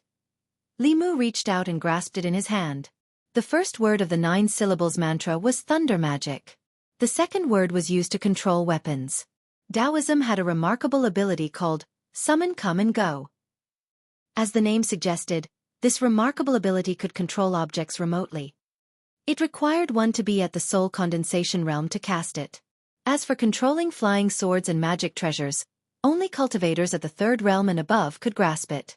The existence of the second word of the mantra directly helped Li Mu close the gap in this realm. The only flaw was that with his current realm, controlling the magic weapon consumed a lot of magic power. Just a moment ago, he felt that the magic power in his body was completely drained, and his head was a little dizzy. Li Mu took the opportunity to lie on the bed, and soon fell into a deep sleep. At a certain moment, Li Mu suddenly woke up from his sleep. He jumped up from the bed and caught a figure that was sneaking up on him while he was sleeping. He pressed the figure onto the bed. All of this was done instinctively. After catching the person, Li Mu felt that something was wrong. The place he held with one hand was soft and smooth, while the place he pressed with the other hand was round and perky. Li Mu took a closer look and realized that the person he pressed onto the bed was actually Lu Hanyan. Li Mu was shocked and hurriedly explained, "I'm sorry, I thought it was a sneak attack." Lu Hanyan was pressed onto the bed in a humiliating position. She struggled but couldn't break free. She said angrily, "Hurry and let go, you're hurting me." Chapter 32. In Li Mu's bedroom, Lu Hanyan sat in front of the bed. She frowned and gently rubbed her wrist that was grabbed by Li Mu and was now a little bruised. Li Mu looked embarrassed and explained, "I'm sorry, Lady Lu. I didn't mean to." "Forget it. It was normal for constables to be vigilant." Lu Hanyan pointed to a soup bowl on the table and said, "Wan Wan is sick, so I made some chicken soup for her. I also brought you a bowl.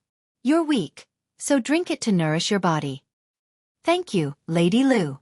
This was a normal interaction between neighbors, so Li Mu didn't refuse. Li Mu picked up the bowl and drank the soup. Lu Hanyan sat on the side and waited for him to finish before taking the soup bowl back. Li Mu took a sip and found that the chicken soup actually tasted good. He originally thought that Lu Hanyan was the kind of girl who didn't do household chores. He didn't expect that in addition to singing well, she could also make good soup. After drinking a few mouthfuls, Li Mu raised his head and asked, "What's wrong with Wan Wan?" Li Mu was still very concerned about the little girl who often ate and drank at his place. "Isn't it because she's timid?" Lu Hanyan breathed a sigh of relief and said helplessly, "In the morning, she was still pestering me to watch the show. In the end, when she really saw the scene, she was scared. When she came back, she started to have a fever. If she doesn't get better tomorrow, I'm afraid we'll have to call a doctor. Unfortunately, she doesn't like to drink medicine." According to Lu Hanyan's description, it should be the first time that Wan Wan saw an execution. Her mind should be frightened. In this case, ordinary medicine would have very little effect. However, Taoist Fu Lu was very effective in calming the mind. Li Qing once gave him such a talisman. In addition to exorcising ghosts and warding off evil spirits, it also had the effect of calming the mind. Unfortunately, when he encountered the evil spirit, he used up all his magical power. After Lu Hanyan left, Li Mu also walked out of the house. Now that his first spirit had been formed, his mana had increased and he could be considered to have taken a peek at the door of cultivation. He had the ability to write some simple Fu Lu. Fu Lu was an important branch of the Dao sect's divine abilities and spells. It mainly used talismans to communicate with the heavens and the earth. It had the effect of curing illnesses, dispelling disasters, summoning deities and exorcising ghosts, and suppressing devils and demons. Low-level talismans could cure illnesses and eliminate disasters, as well as calm the mind. High-level talismans, on the other hand, had great power that did not lose to Daoist techniques. Among the 6 Daoist sects, the Fulu school also had a place. Li Mu went out and bought a brush, ink, cinnabar, and yellow paper. He was ready to draw the first Fulu of his life. He chose a Fulu called the Soul-Fixing Talisman. The main function of this Fulu was to calm one's mind and concentrate one's mind. It had a miraculous effect on those who were frightened. According to the book, there were 3 main points of talismans. First, in order to draw a talisman, one must first clear one's mind. Only when one cleared all distracting thoughts and focused one's mind can one successfully enter the talisman drawing state. Second, the Fulu must be drawn in one go. In the complex talisman, there were many places that required one stroke to be drawn. Any pause or interruption could cause the Fulu to be ineffective. Third, the talisman must be filled with mana. If one's mana was too much or too little, the talisman drawing would fail. This was Li Mu's first time drawing a talisman. Li Qing was not here, so he had no one to ask for advice. He could only slowly explore by himself. The first thing he had to do was to familiarize himself with the runes of the soul-fixing talisman. This rune was composed of irregular dots and lines. To write it in one go was not an easy task. It required a lot of practice. Li Mu first used ordinary white paper and ink to practice writing the runes. This Fulu's grade was not high, but the runes were very complicated. It was dazzling to look at. He spent more than an hour before he was barely able to draw the runes in one go. What he had to do after that was to fill the tip of the brush with mana while drawing the runes. During this period, the strength of the mana and whether or not there was a pause or interruption when drawing the brush were all crucial to the success of the talisman drawing. This matter was difficult to think about, but it was even more difficult to actually do it. His mind remembered it, his eyes understood it, but his hands did not listen to him. Last time when he saw Li Qing draw a talisman, it was easy. Hanja also succeeded in one go. When it was his turn to do it himself, the situation was completely different. In a short while, he had already drawn 10 pieces in a row. The method to determine whether a Fulu was successful or not was very simple. After drawing, a Fulu that retained mana was a successful Fulu. A Fulu with mana dissipated was no different from a piece of waste paper. Li Mu summed up the reasons for failure. The conclusion he came to was that when he was drawing the talisman, his mind was not completely focused and could not completely enter the state of drawing the talisman. If his mind was not focused, the movements of the talisman drawing would be difficult to be coherent. The mana would also fluctuate, causing the talisman to fail. It was not that Li Mu did not want to focus. It was just that when he was drawing the talisman, he had to recall the runes and maintain his mana. Both of them required distraction, so how could he be focused? The more he wanted to succeed in drawing the talisman, the more restless his heart was. The more restless his heart was, the easier it was for the talisman to fail. He seemed to have entered a contradictory cycle. Those who were proficient in talismans were probably familiar with the runes to the point of muscle memory. The current Li Mu was still far from being able to do this. Li Mu looked at the pile of waste paper on the floor and suddenly thought of an idea. He formed a one-handed sign and chanted in his heart as clear as ice, unperturbed even if the sky collapses. After chanting the clear heart mantra, Li Mu's face was calm and his heart was unperturbed. He had already entered the sage mode. He dipped the brush in ink and the tip of the brush moved quickly on the paper. In a moment, another Fulu was formed in his hand. This talisman looked ordinary and was no different from the waste talismans on the floor. But when he held it in his hand, he could feel the flow of mana in the runes. He had clearly succeeded in drawing the talisman. Crafting a talisman was a laborious and exhausting matter to begin with. After failing for more than 10 times in a row, Li Mu's already little magic power was almost completely exhausted. His head also felt dizzy, and he powerlessly collapsed on the bed. Wan wanted to eat dumplings today. I made some. Do you want to eat some? Lu Hanyan walked in from outside. Looking at the waste paper on the floor and Li Mu who was lying weakly on the bed, she said in shock, "What were you doing just now?" In the next moment, she reacted. Her face first turned red and then became ashamed and angry. Li Mujing was at the age where he was full of energy. She could understand that he was doing things that he should do at his age. However, he had just offended her in the afternoon, and in the afternoon. This made Lu Hanyan wonder who he was fantasizing about. Seeing Lu Hanyan's face turn from red to white and from white to green, Li Mu knew that she must have misunderstood something. He hurriedly climbed up from the bed and said, "Don't misunderstand. I was drawing the talisman just now." Lu Hanyan asked suspiciously, "Drawing the talisman?" Li Mu hurriedly explained, "Isn't Wan Wan's mind frightened? Ordinary prescriptions are useless for her, so I drew a soul-locking talisman. After turning it into talisman water and drinking it, it will immediately take effect." Lu Hanyan forgot for a moment whether or not Li Mu was committing blasphemy just now. She asked in surprise, "You know how to draw talismans?" Li Mu shrugged and said, "You also know my illness. In order to live, I have to try any method." He handed the soul-locking talisman that he had painstakingly drawn to Lu Hanyan and said, "Take this talisman back. After turning it into talisman water, let Wan Wan drink it. Her illness will be cured very quickly."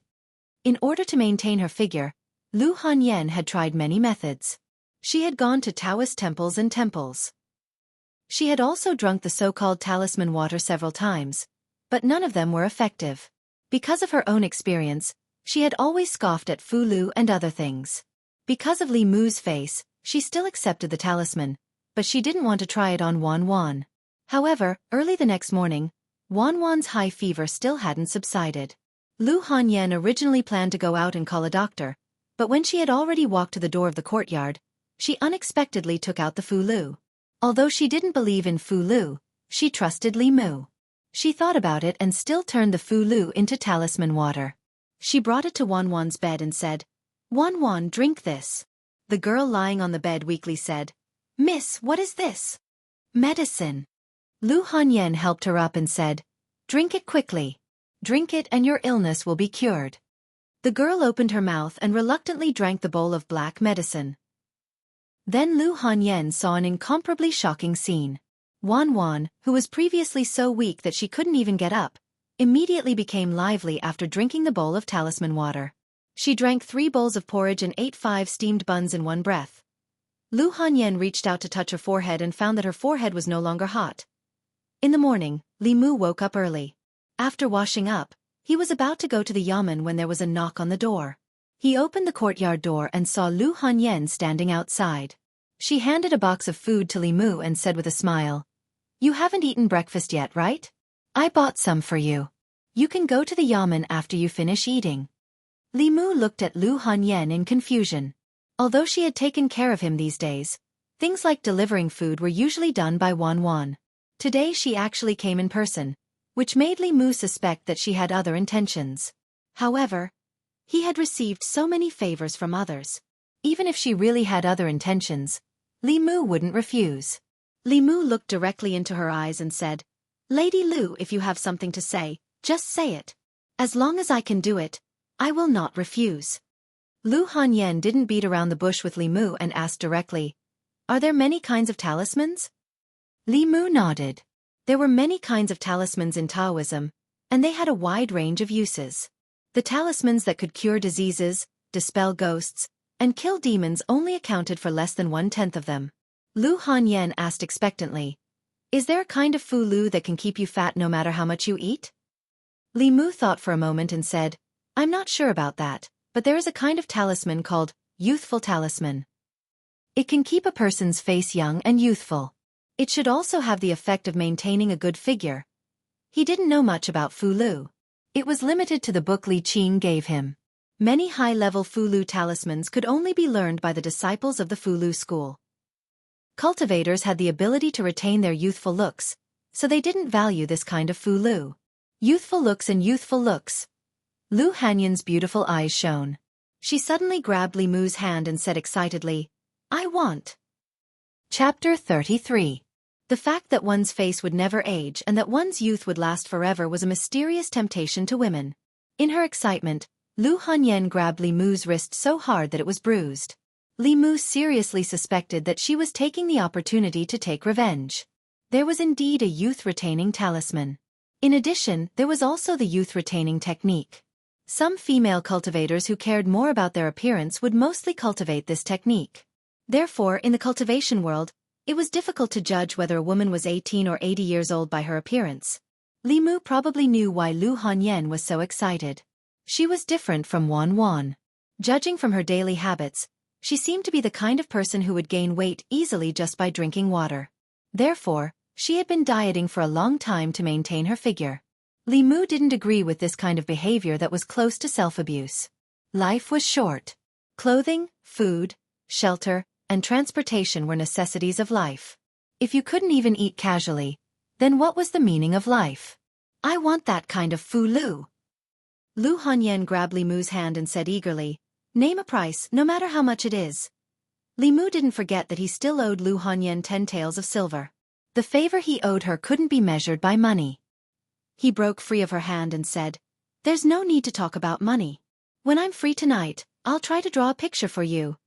After comforting Lu Hanyan, Li Mu closed the courtyard door and walked to the county yamen. "Li Mu, well done. Lord Zhang personally praised the three of you yesterday. It's a pity that you weren't here. You even dared to touch the Zhao family. You have guts. I admire you." The Zhao Yong case was the highlight of Li Mu, Zhang Shan, and Li Si. When Li Mu walked into the yamen, many bailiffs took the initiative to greet him.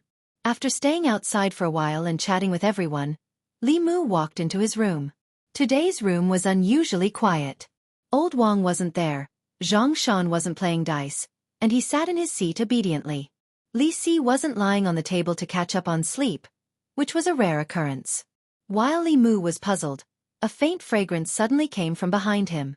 Smelling the familiar fragrance, Li Mu turned around and asked in surprise, "Boss, when did you come back?" Every time he saw Li Qing, he felt inexplicably at ease. It seemed that as long as she was there was no problem that couldn't be solved. This was indeed the case. Whether it was the soul condensing technique, curing illnesses, expelling evil spirits, or searching memories, as long as Li Mu encountered something, she would always be able to provide a solution. "I just came back." Li Qing looked at him, and a strange expression suddenly flashed across her face. She said, "Come with me." Zhang Shan watched in confusion as Li Mu followed Li Qing out. He murmured, "What does boss want to say to Li Mu? Why did she avoid us?" He thought about it and immediately guessed the reason. Li Mu was seriously ill. Coincidentally, the boss had returned to the sect. She must have found a way to save him. Of the cultivators in the county yamen, only she would care so much about her subordinates. Thinking of Li Mu's illness, he sighed and said, "I hope boss has a way." Li Qing walked out of the room and said to Li Mu, "Give me your hand." Li Mu extended his hand without thinking. Li Qing placed 2 fingers on his wrist and guided her mana to circulate through his body. Only then did she let go. She said in surprise, "It's only been a few days, but your mana has improved so much. Have you already formed the first soul?" Li Mu smiled and said, "It's all thanks to Miss Lin Wan. Otherwise the first soul would not have formed so quickly." Li Qing looked at him, praise in her eyes. She said, "I've heard of that case. You did well." Li Mu said embarrassedly, "We should. It is our duty to protect justice and redress the grievances of the people." Saying this, he handed the Qinghong sword in his hand to Li Qing and said, "Take this sword back. I already have a certain amount of power to protect myself. Your daily tasks are more dangerous. You need it more than me." Li Mu had many trump cards and did not need this magical artifact to protect himself. On the other hand, Li Qing usually had to deal with cases that were more dangerous than Li Mu and the others. Without the Qinghong sword, her strength would be greatly reduced. Li Qing took the Qinghong sword and said, "Wait a moment." She walked into the room and quickly came out. She gave another sword that was similar to the Qinghong sword to Li Mu and said, "This sword is for you. This is the sword I used in the soul refining realm. It suits you right now. With it, if you encounter an ordinary wraith, you can kill it with one strike. There's also a sword manual. I left it on the table in the room. Remember to practice it." "Thank you, boss." Li Mu was not pretentious. Although he did not want to owe others anything, he would not refuse their kind intentions. Rather than pretentiously refuse, it was better to accept it calmly and then remember this friendship in his heart. He would slowly find an opportunity to repay it in the future. He treated Lu Hanyan like this, and he treated Li Qing like this as well. However, in terms of status, Li Qing was higher than him. In terms of strength, even Ten Li Mu would not be her match. In a short period of time, Li Mu could not think of an opportunity to repay her. Go patrol. Li Qing did not say much, but when she left, she turned back and added a sentence. The sword's name is Bai.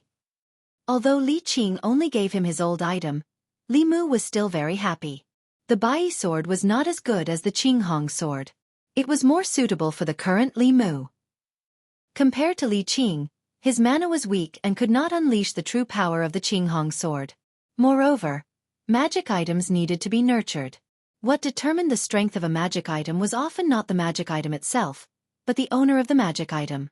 As long as Li Mu often used his mana to control it, it would become like the Qinghong sword sooner or later. The first soul had been condensed. Li Mu did not need to feel happy anymore. When he patrolled the streets, his mood was much more relaxed. His eyes did not wander around the old women. After patrolling one round, he did not find anything unusual. Li Mu went home and changed into casual clothes. Then, he walked out of the house again. After he submitted the manuscript of Strange Stories from a Strange Story, he was affected by Lin Wan's case. He did not go to the bookstore to ask about it until today. The reason why he changed into regular clothes was because his identity as a bailiff was not in line with the image of a scholar. Those who wrote books for a living were all downtrodden scholars. Dressing shabbily was more in line with the image of a downtrodden scholar. Of course, there was also the most important point. The officials of the Great Zhou were not allowed to do business. Although writing books was not considered business, it was still somewhat close. It was better to keep a low profile. Li Mu first went to the first bookstore. He walked to the counter and said, "Help me check if the manuscript I submitted last time was chosen." The shopkeeper glanced at him and asked, "Name?" Li Mu said, "Pu Songling." The shopkeeper flipped through a thick book for a long time. Finally, he found a line. He shook his head and said, "Your novel does not meet our requirements. You should go to another bookstore." Being rejected by the first bookstore was not out of Li Mu's expectations. After all, the supernatural novels in this world were as vast as the sea. A novel that was popular in the other world may not be able to replicate its glory here. Moreover, the taste of the reviewer would affect the final result. Therefore, he did not put all his eggs in the same basket. Instead, he submitted to several bookstores at the same time. After walking out of the first bookstore, Li Mu went to the second, third, fourth, and fifth bookstores. Every chapter is so short. Only a few hundred words. Are you writing a novel? Is there a novel as short as yours? I just started reading and it's already over. What about the main plot? What about your main plot? You don't even have a main plot. What do you want the readers to read? The title of your novel is not good. The content is also a mess. You should go to another bookstore. I'm sorry, but your manuscript hasn't reached our hiring standards yet. Our suggestion is to cut it. Writing this kind of thing is a pure waste of time. After being rejected countless times, Li Mu walked out of the last bookstore. He looked at the scorching sun above his head and sighed. Writing a novel was indeed a dead end. The story format of a Chinese strange stories did not seem to be recognized by these bookstores. It seemed that he had to think of other ways to make money. Li Mu was about to go back when the shopkeeper of the last bookstore suddenly rushed out. Seeing that he had not left, he let out a sigh of relief and hurriedly said, "Young master, please wait." Chapter 34. Yunyan Pavilion. Li Mu sat in the guest seat in a private room. The shopkeeper served him tea with a flattering expression and said politely, "Young master, please have some tea." Li Mu took a sip of the tea. The aroma of the tea was clear and refreshing, and his mouth was full of sweetness. It was obviously a high-quality tea. Compared to the tea here, the tea that old Wang treated him to at the yamen was no different from boiled grass. The middle-aged shopkeeper stood up and bowed to him. "I was blind just now and almost caused a pearl to be covered in dust. I hope young master will not blame me." Yunyan Pavilion was the last bookstore that Li Mu visited. Originally, he had been rejected, but for some reason, just as Li Mu was about to leave, the shopkeeper chased after him. His attitude was completely different from before. Could it be that he had finally discovered the value of strange stories from a Chinese studio, and was ready to discuss a collaboration with him?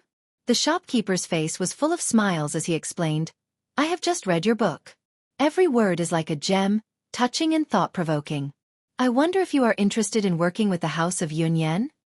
Other than this bookstore, the other bookstores either guided Li Mu on how to write a book or suggested that he directly cut it off. Li Mu had no other choice. He directly asked the question that concerned him the most. How is the remuneration calculated? The shopkeeper explained, a volume of 10,000 words costs 2 to 1 tael of silver per volume. After printing, after deducting the printing and labor costs, the profits will be split 40 to 60. Young master will take 40%. In addition, young master can choose to sell it to us directly. The price is 10 taels of silver per volume. The risk of printing will be borne by the bookstore, but the profits will go to the bookstore. Of course, young master can also sell one volume first and make a decision later. We will provide you with many choices. Before submitting the book, Li Mu had studied the market in detail. The price that the shopkeeper of Yunyan Pavilion gave him was not low. 10 taels of silver per volume could only be obtained by famous authors who had previously written best-selling works. For a newbie like him who had just entered the industry and had no representative works, even if he painstakingly wrote 10,000 words, he would only earn a few taels of silver. Could it be that this shopkeeper really had a pair of discerning eyes and could tell that strange stories from a Chinese studio would definitely sell well? Li Mu thought about it and decided to sell a scroll to test the waters. There was a risk in splitting the profits directly. If the sales were not good after one volume was printed, the bookstore might directly cut the profits. At that time, he would only get 2 to 1 tael of silver, which was not even enough to buy the materials for the talisman. However, if he were to sell them all at the price of 10 silver taels per scroll, he would lose a lot of money if the book became popular. The best way was to sell one volume first, observe the market, and make a follow-up decision after the market test. After thinking it through, Li Mu looked at the shopkeeper and said, "Then let's sell one scroll first." The shopkeeper nodded and said, "I will go draw up the contract." Selling the first volume of Strange Stories from a Chinese Studio for 10 silver taels had already greatly exceeded Li Mu's expectations. The shopkeeper was a person who knew the value of the book. The other bookstores either asked him for the outline of the main plot or directly asked him to cut it. Li Mu planned to return the 10 silver taels to Lu Hanyan first. Even blood brothers settled accounts clearly. The favor could be slowly repaid in the future. It was better to return the money as soon as possible. After signing the contract, Li Mu took the 10 silver taels and planned to go back to cook. Lu Hanyan had entrusted Wan to him. Since he had promised her, he had to keep his word. After Li Mu left the Yunyan Pavilion, the shopkeeper slowly walked upstairs and knocked on the door. He said, "Miss, everything has been arranged. We gave him the highest price." Through the window, a graceful figure could be seen in the room. The woman stood in front of the window and looked down at the figure on the street below. She said, "In the future, if he has any requests, try to satisfy them. As for the manuscript, he can hand it in whenever he wants. Don't rush him." "I know." The shopkeeper sighed and couldn't help but say, "But this way, we will lose a lot of money," the woman said without hesitation. "Just do as I say." The middle-aged shopkeeper could only agree helplessly. After all, he was just a worker, and the entire bookstore belonged to her.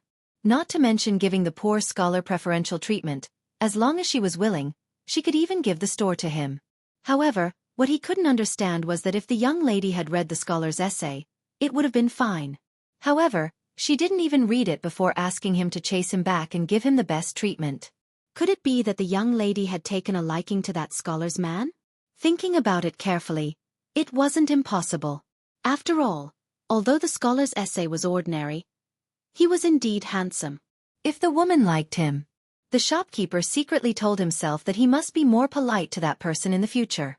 Otherwise, in the future, if he whispered pillow talk beside the woman, he was afraid that he would have to pack up and go home. Li Mu's luck was good today. Just the first volume of Strange Stories sold for 10 taels of silver. Even if the market's response wasn't good, he could still copy something else. He first went home, and then went out with Wan to buy some vegetables, a fish, and a chicken before returning home. Lu Hanyan was busy with the store during the day and would only come back in the afternoon. Li Mu made a small fortune and planned to cook a good meal in the evening to thank her for taking care of him these days. At noon, Li Mu and Wan cooked some simple noodles. Li Mu ate a bowl, and Wan ate 3 bowls. The little maid's appetite was big, but she couldn't be considered slim. Her oval-shaped face was round, and she was just right for being fat. Even so, It was enough to make Lu Hanyan envious. She had been dieting for a long time to achieve her current figure. Once she ate freely, it would be difficult to maintain her figure. This was also the reason why she was so obsessed with the youthful talisman. When he wrote the talisman for Wan Wan yesterday, there were still a lot of materials left. Li Mu returned to his room and flipped open the book with Zhu Sha and Cheng Mo. He found the page of the youthful talisman and silently recited the clear heart chant. Yesterday, when he was writing the talisman, Li Mu found another use of the clear heart chant. Other than helping him to clear his mind and resist the temptation of illusions, when he recited the clear heart chant, he would be in absolute sage mode. His mind would be incomparably focused, and it would be difficult for him to be distracted by external things. In this state of extreme concentration, when he memorized words and talismans, he would almost have an eidetic memory. Li Mu looked at the youthful talisman and recorded it stroke by stroke in his mind. After closing his eyes for a long time, he opened them again and quickly wrote on the paper. In the time it took to drink a cup of tea, there was a piece of fulu in his hand that contained mana. Yesterday, he used a whole hour to write the soul-locking talisman and failed countless times. Today, when he was writing the youthful talisman, he only failed 3 times. He mainly saved time on learning and familiarizing himself with the talismans. In his mind, there were various Daoist mantras and incantations that had endless uses. He still had to slowly explore them in the future. After dinner, Wan Wan took the initiative to clean up the dishes. Li Mu went straight back to the yamen. In the afternoon, the weather was hot and stuffy, so they usually stayed in the guardroom. Li Mu continued to read the introductory cultivation book. Li Qing had a mission and was not in the yamen. Zhang Shan went to Old Wang's guardroom to wash away the humiliation. Li Si, whose day and night were reversed, was lying on the table and dozing off as usual. What was recorded in this book was only some shallow basics of cultivation. The more profound spells and supernatural powers were regarded as secret scriptures by the major sections. It was not easy to come into contact with them. However, with his current insignificant cultivation, he could only use some shallow spells. The most important thing right now was to condense his soul and save his life. After leaving the yamen, Li Mu originally wanted to invite Zhang Shan and Li Si to go home for dinner. Li Si refused, saying that he had something to do. Zhang Shan wanted to go home to accompany his wife. Li Mu went home alone. As he walked, he considered the matter of cultivation. Now that the first soul had been condensed, he should be able to prepare for the second soul. As for which soul to condense, Li Mu had already decided in his heart. Suhi did not mean it, but Li Mu listened attentively. He did not want to hear the words, calm in the bosom, from anyone in the future. For a man, being described in such a way was the greatest humiliation. However, the sparrow shade was born from sorrow. It was easy for others to be grateful to him, but how could he make others feel sorrow, grief, mourning and pity for him? He could not always pretend to be pitiful in front of Lu Hanyan. In the past, when they were not close, Li Mu could still suck her. Now that they were so close, Li Mu could not do it. When he was about to reach the door, Li Mu raised his head and saw a familiar figure standing at the door. She looked in the direction of the yamen and raised her head in anticipation. Seeing Lu Hanyan wave at him from afar, Li Mu's heart actually moved. If he could have a woman like this waiting for him to come home every day when he went to the yamen, then the hardships and tiredness outside would not be a big deal. It was a pity that a woman like her, who was worth dozens of taels of silver every minute, was not destined to play the role of a wife.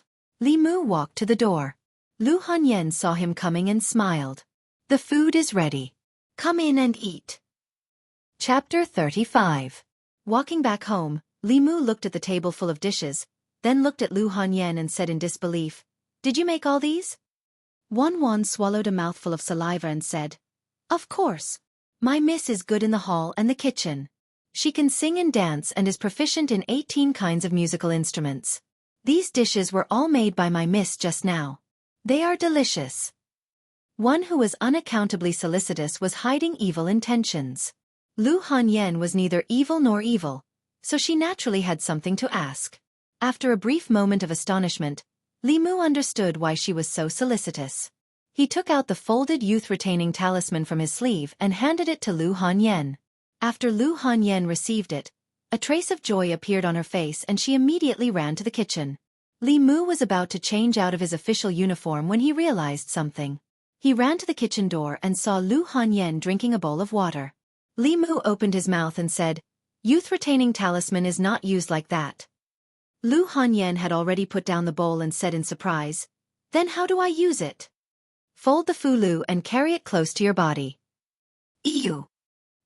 The principle of the youth-retaining talisman was different from that of the soul-fixing talisman.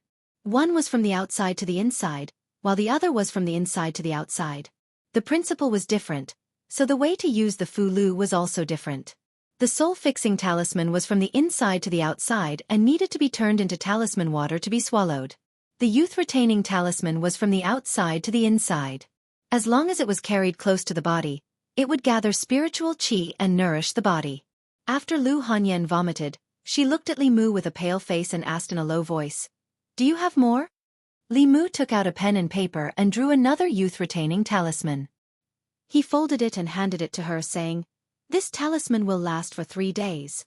After 3 days, I will draw a new one for you."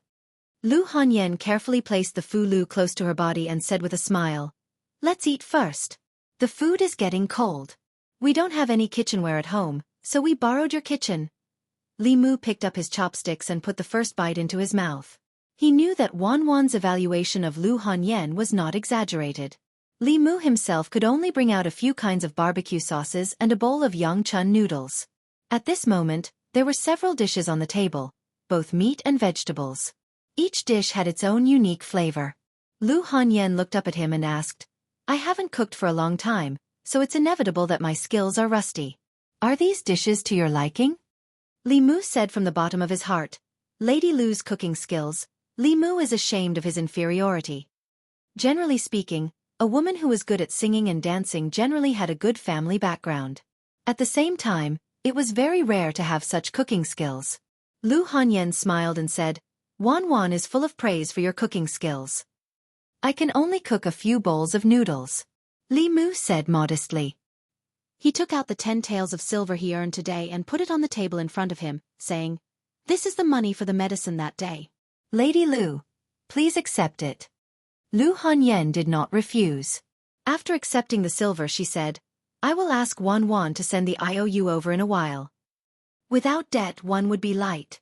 Although his first bucket of gold was all used to pay off his debts, if Strange Stories from a Strange Story could be recognized, even if he could not become rich with one book, his future life would be much better. After dinner, Lu Hanyan went back first, while Wan Wan stayed to help Li Mu clean up the dishes. Li Mu was quite curious about Lu Hanyan. She had both the elegance and coldness of a lady from a noble family, and the approachability of a girl next door. She sang a good song and cooked well. A weak woman dared to wander in a strange place with only a little maid. Many men did not have this courage and boldness, and it was even rarer in a woman. When they were washing the dishes together, Li Mu asked Wan Wan, "Wan Wan, where did you and your miss live before? Why did you come to Beijing?" "We used to live in Zhongjuan." Wan Wan put the washed dishes aside and said, "Miss said that it was too tiring to live in Zhongjuan. Food was expensive, houses were expensive, rouge was expensive, and everything was expensive, so we moved to Beijing." Li Mu asked again, "Doesn't your miss have a family?" Wan Wan said, "Mrs. family is me." Li Mu said, "I mean her parents, brothers and sisters." "No." Wan Wan shook her head and said, "When I was picked up by Miss, she was alone. Later, I heard from the owner that Miss was sold to the music house. Her family should have been long gone." Li Mu thought that Lu Hanyan should be from a noble family. He did not expect her to have such an experience. No wonder she sang so well and was proficient in all kinds of musical instruments. Then he thought of something and looked at Wan Wan in surprise. "You were picked up by her?" Wan Wan stuck out her tongue in embarrassment and said, "When we were running away, my parents thought I ate too much, so they left me on the road. It was Miss who picked me up. If it were not for Miss, I would have starved to death when I was 5 years old." And then? Later, Miss sang and played for people on the stage. "I washed clothes for the sisters in the music house and slowly saved money. When I saved enough money to redeem Mrs. Freedom and open a shop, I came here." Originally, many young masters wanted to help Miss redeem her freedom, but Miss said that it was better to rely on oneself than on others. Even her parents and relatives were not reliable. let alone those who liked her beauty. When she was old and ugly, she would be kicked away. After listening to Wan Wan's words, Li Mu could not help but admire Lu Hanyan. Not all women were so independent. Even in his era, a woman like Lu Hanyan was the benchmark of independent women in the new era. As Wan Wan spoke, her tone suddenly changed as she asked, "If Miss has that talisman, will she never grow old?" After all, the youth-retaining talisman was not a youth-retaining technique. There was a limit to its effectiveness. Li Mu said, "It's not that she will never grow old, but at least 10 or 20 years later, she will still look the same." Wan Wan lowered her head and rubbed the corner of her clothes. She whispered, "That talisman, can you give me one too? I also want to be like Mississippi. I can give you all my private money." How much private money could this little girl have? Li Mu smiled and said, "I will draw one for you in a while." "You should keep your private money to buy candied haws." The girl's eyes curved and said, 100 taels can buy a lot of candied haws." Li Mu was stunned for a moment. "How much?" The girl said, 100 taels, I saved it for a long, long time. Fortunately, the youth-retaining talisman was not a high-level talisman, so it did not consume much magic power. After Li Mu finished drawing it, he gave it to Wan Wan. Seeing her jump and jump as she left, he secretly sighed. As a bailiff who only received 500 copper coins a month, he could never imagine how rich a rich person could be. He only thought that Lu Hanyan was a rich woman, but he did not expect that even the maid of a rich woman was also a rich woman. If he had 100 taels, he would not be able to write a novel. It was fine if he was told that there was no main plot, but he was also always scolded for being too short. If he was not forced by life, who would be willing to suffer such grievances? Tomorrow was a day of rest. There was no need to go to the yamen or patrol. Li Mu woke up early in the morning and practiced his sword for an hour. After eating breakfast with Wan Wan, he left the house and walked straight out of the county. That day, Suhi had said that after Zhao Yong was executed, he should go to the Bay of Clear Water. She had something to give him. Although Li Mu did not know what it was, it would be a waste if he did not accept a gift from someone else. His intuition told him that whatever Suhi gave him must be something good. Although he had already set foot in the cultivation world, compared to those disciples of famous sects, he was still too far away. Other people had masters to teach them and could obtain any resources they wanted from their sections. He had to rely on free-loading cultivation methods and equipment, so he could not let go of any free opportunity. He walked all the way out of the county and along the official road. He arrived at the Bay of Clear Water in less than an hour. Li Mu walked alone on the road. When he was not far from the Bay of Clear Water, he suddenly stopped and turned around to look at a giant tree behind him. In a deep voice he said, "Who's there?" Ever since the formation of the first soul, Li Mu's vigilance had greatly increased. Just a moment ago, he felt a hair-raising aura from the direction of the giant tree. He could already be considered a cultivator, so he would not have this kind of feeling for no reason. The giant tree stood in the same place without any movement. Li Mu's gaze was fixed on the giant tree.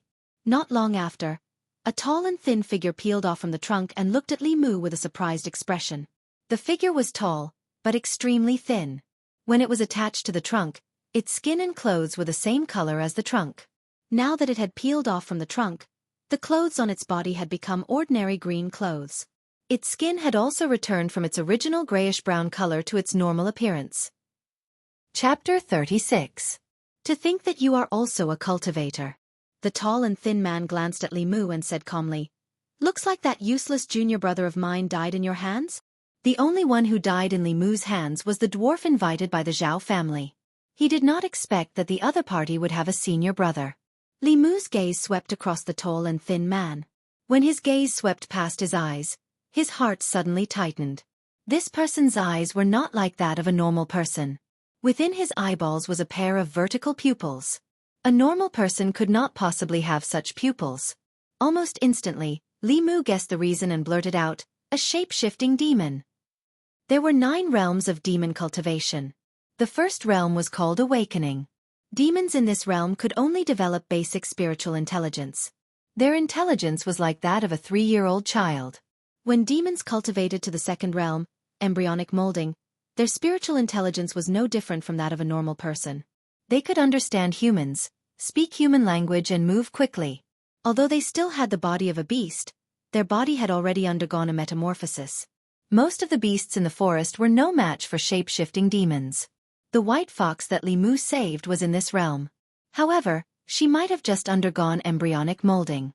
Otherwise, she would not have been caught by the hunter's trap. The third realm, shape-shifting, was a stage where a demon cultivator's strength would increase explosively.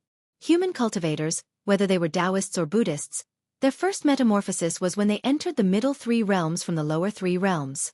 However, demon cultivators were different. Their cultivation was much more difficult than humans. However, after shape-shifting, they could truly be reborn. Their bodies were incomparably tough. Coupled with their race's abilities, they were much more difficult to deal with than ghosts. Even a cultivator at the third realm, spirit condensation, would have a headache when faced with shape-shifting demons. Li Mu, who had only condensed one soul. If not for the 9 syllables mantra that was comparable to Daoist techniques, he would not be much different from a normal person. It would already be difficult for him to deal with a shape-shifting demon, let alone shape-shifting. The tall and thin man sized up Li Mu. A trace of doubt appeared on his face as he questioned. Although my junior brother was useless, he still had the cultivation of spirit condensation. The mana fluctuations on your body are so weak. At most, you have only refined one soul. How did you kill him? Li Mu did not answer. You don't want to talk? The expert looked at Li Mu, grinned and said, if you don't say it now, I'll peel your skin, pull out your tendons and search your soul, then I'll know everything. At this moment, Li Mu's lips moved slightly as he softly uttered a syllable. Boom! A bolt of lightning suddenly descended and struck the tall and thin man's head. Li Mu heaved a sigh of relief. After realizing that the other party was a shape-shifting demon cultivator, he raised his guard in his heart. In the 9 words mantra, the first word, Thunder Method, was his biggest and only killing move. When facing an opponent who was much stronger than him, he had to concentrate all his attention and spirit to ensure that he could kill him in one blow. Otherwise, he would be the one to die. Li Mu looked in the direction of the man, his pupils constricting. When the lightning struck, the tall and skinny man didn't turn into charcoal like the dwarf. His figure disappeared into thin air, leaving behind only a yellow talisman. Puff! After the talisman fell to the ground, it burned on its own and turned into ashes. The tall and skinny man's figure appeared in another direction. At this moment, he was no longer as calm as before. His face was pale and filled with fear as he said in shock, Thunder Method. Thunder Method was a remarkable ability that only cultivators of the Middle Realm could use. If the young man opposite him was a Middle Realm expert, he would definitely die today. In fact, if not for the substitute talisman that he bought at a high price 2 years ago that blocked the lightning for him, he would already be dead. The tall and skinny man's body trembled as he said in panic, Thunder Method, you haven't even refined the 7 spirits. How can you know Thunder Method? No, this isn't Thunder Method. Thunder Method can't be used so quickly. This is a Dao technique, a Dao technique. Even cultivators of the assembled spirit realm couldn't master Thunder Method, let alone refined spirit realm. Only the legendary Dao technique could mobilize the power of heaven and earth in such a short time with insignificant dermic power. Boom! Another bolt of lightning struck, but the tall and skinny man was prepared and dodged nimbly. Boom! Boom boom! Boom boom boom! Bolts of lightning struck down, leaving charred pits in the ground nearby. However, not a single bolt of lightning struck the tall and skinny man. The tall and skinny man's initial panic gradually turned to surprise and calmness. In the end, he looked at Li Mu with a mocking gaze and said, Strike, strike again. So what if you know Dao techniques? Once I search your soul, this Thunder Method Dao technique will be mine. In contrast to the tall and skinny man, Li Mu's expression grew more and more solemn. It was only now that he realized that after using Thunder Method to scare away the evil ghost and kill the dwarf, he had a wrong understanding of his own strength. In terms of cultivation, he was like a baby. Even if he had a sharp weapon in his hand, he was still no match for an unarmed adult. As his dermic power gradually dried up, his face slowly turned pale. In the end, he could no longer release lightning. The tall and skinny man still maintained a distance from Li Mu. At a certain moment, he suddenly opened his mouth and a jade-green tongue shot out from his mouth. Like a vine, it wrapped around Li Mu's neck. Just as the tongue was about to wrap around Li Mu suddenly flipped his palm. A yellow talisman appeared in his palm and he stuck it on the tall and skinny man's tongue. This was the fulu that the dwarf used to freeze Zhang Shan. The tall and skinny man's tongue froze in the air. His body also froze for a moment. However, in the next moment, his tongue began to wriggle again. Clearly, that fulu couldn't completely freeze it. However, for Li Mu, a moment was enough. Boom! A bolt of lightning struck the tall and skinny man's head directly. His clothes turned into ashes and his body was also turned into charcoal in an instant. A faint shadow slowly floated out from his charcoal corpse. It was a huge lizard. It floated in the air and its fist-sized eyes stared fixedly at Li Mu. It roared with incomparable rage. "Lowly food, you dare to destroy my body. I will chew your soul bite by bite." With its body destroyed, it was extremely furious. It pounced towards Li Mu from the air. Li Mu put his palms together and his lips trembled. His body gradually emitted a golden light. The lizard's shadow was blocked outside the golden light. Every time it wanted to approach, it would be burnt and forced back. It floated in the air and stared coldly at Li Mu. It said sinisterly, "So what if you know Buddhist scriptures? I want to see how long your dermic power can last." Li Mu's body was shining with golden light. However, his heart had already sunk to the bottom. The countless bolts of lightning just now had already exhausted his dermic power. However, it still did not completely destroy this lizard spirit. At this moment, he was only relying on the dermic power in the string of Buddhist prayer beads. Li Mu could feel that the dermic power in the string of Buddhist prayer beads in his hand was almost exhausted. The Bay of Clearwater was not far ahead. Li Mu gritted his teeth and ran forward. The lizard spirit's soul followed behind him and said coldly, "I want to see where you can run to. Today, no one can save you." Bang! Li Mu ran for more than 10 steps. The dermic power in the string of Buddhist prayer beads in his hand was exhausted and shattered. At the same time, the dermic light on his body disappeared in an instant. Li Mu felt the world spinning. Then, his vision turned black and he fainted on the ground, unconscious. The lizard's shadow had been waiting for this moment for a long time. Seeing this, it laughed maniacally. It opened its mouth and pounced towards the fallen Li Mu. However, as it pounced, it could only wave its 4 claws in the air. Its body did not move at all. The lizard spirit twisted its body and saw that not far behind it, a woman in white was floating in the air. One of her hands was grabbing onto its tail. That hand looked very slender, but it seemed to have a huge force that made it unable to break free. Feeling the aura of the woman in white, its eyes were filled with extreme fear. It said in a trembling voice, "Spare, spare." The woman in white's eyes were indifferent. She took a light breath and the lizard spirit's soul immediately collapsed. It turned into a cloud of mist and was sucked into her body. Suhi's face was filled with satisfaction. She flew down and picked up Li Mu by the waist. Then, they disappeared into the depths of the forest by the river. Chapter 37. When Li Mu woke up again, he found himself lying on a bed. This seemed to be a wooden house. The furnishings in the house were extremely simple. There was a bed, a table, a chair, a bookshelf, and a shelf for storing items. Although it was simple, it was extremely tidy. His last memory was of him fighting with that lizard spirit in the metamorphosis stage. He schemed to destroy the lizard spirit's physical body. However, even though the lizard spirit had lost its physical body, its spirit was still powerful. In the end, Li Mu exhausted his transcendence energy and fainted. He could vaguely see the lizard spirit pouncing towards him. Li Mu sat up from the bed and mumbled, "I'm dead." Suhi walked in from outside and said, "If I had come a moment later, you might have really died in the hands of that beast." Li Mu was stunned for a moment. Then he exclaimed in surprise, "Miss Su, drink some water." Suhi handed a teacup to Li Mu and asked, "How did you provoke a metamorphosis demon?" Li Mu picked up the teacup and moistened his lips. Then he said, "In order to hide Lin Wan's matter, the Zhao clan once hired a heretical cultivation. When my colleagues and I were investigating the case, we were discovered by him. He originally wanted to kill us to silence us, but I was lucky enough to kill him. That demon said that he was the senior brother of the heretical cultivation and was probably here to seek revenge." Suhi looked at him with a different expression.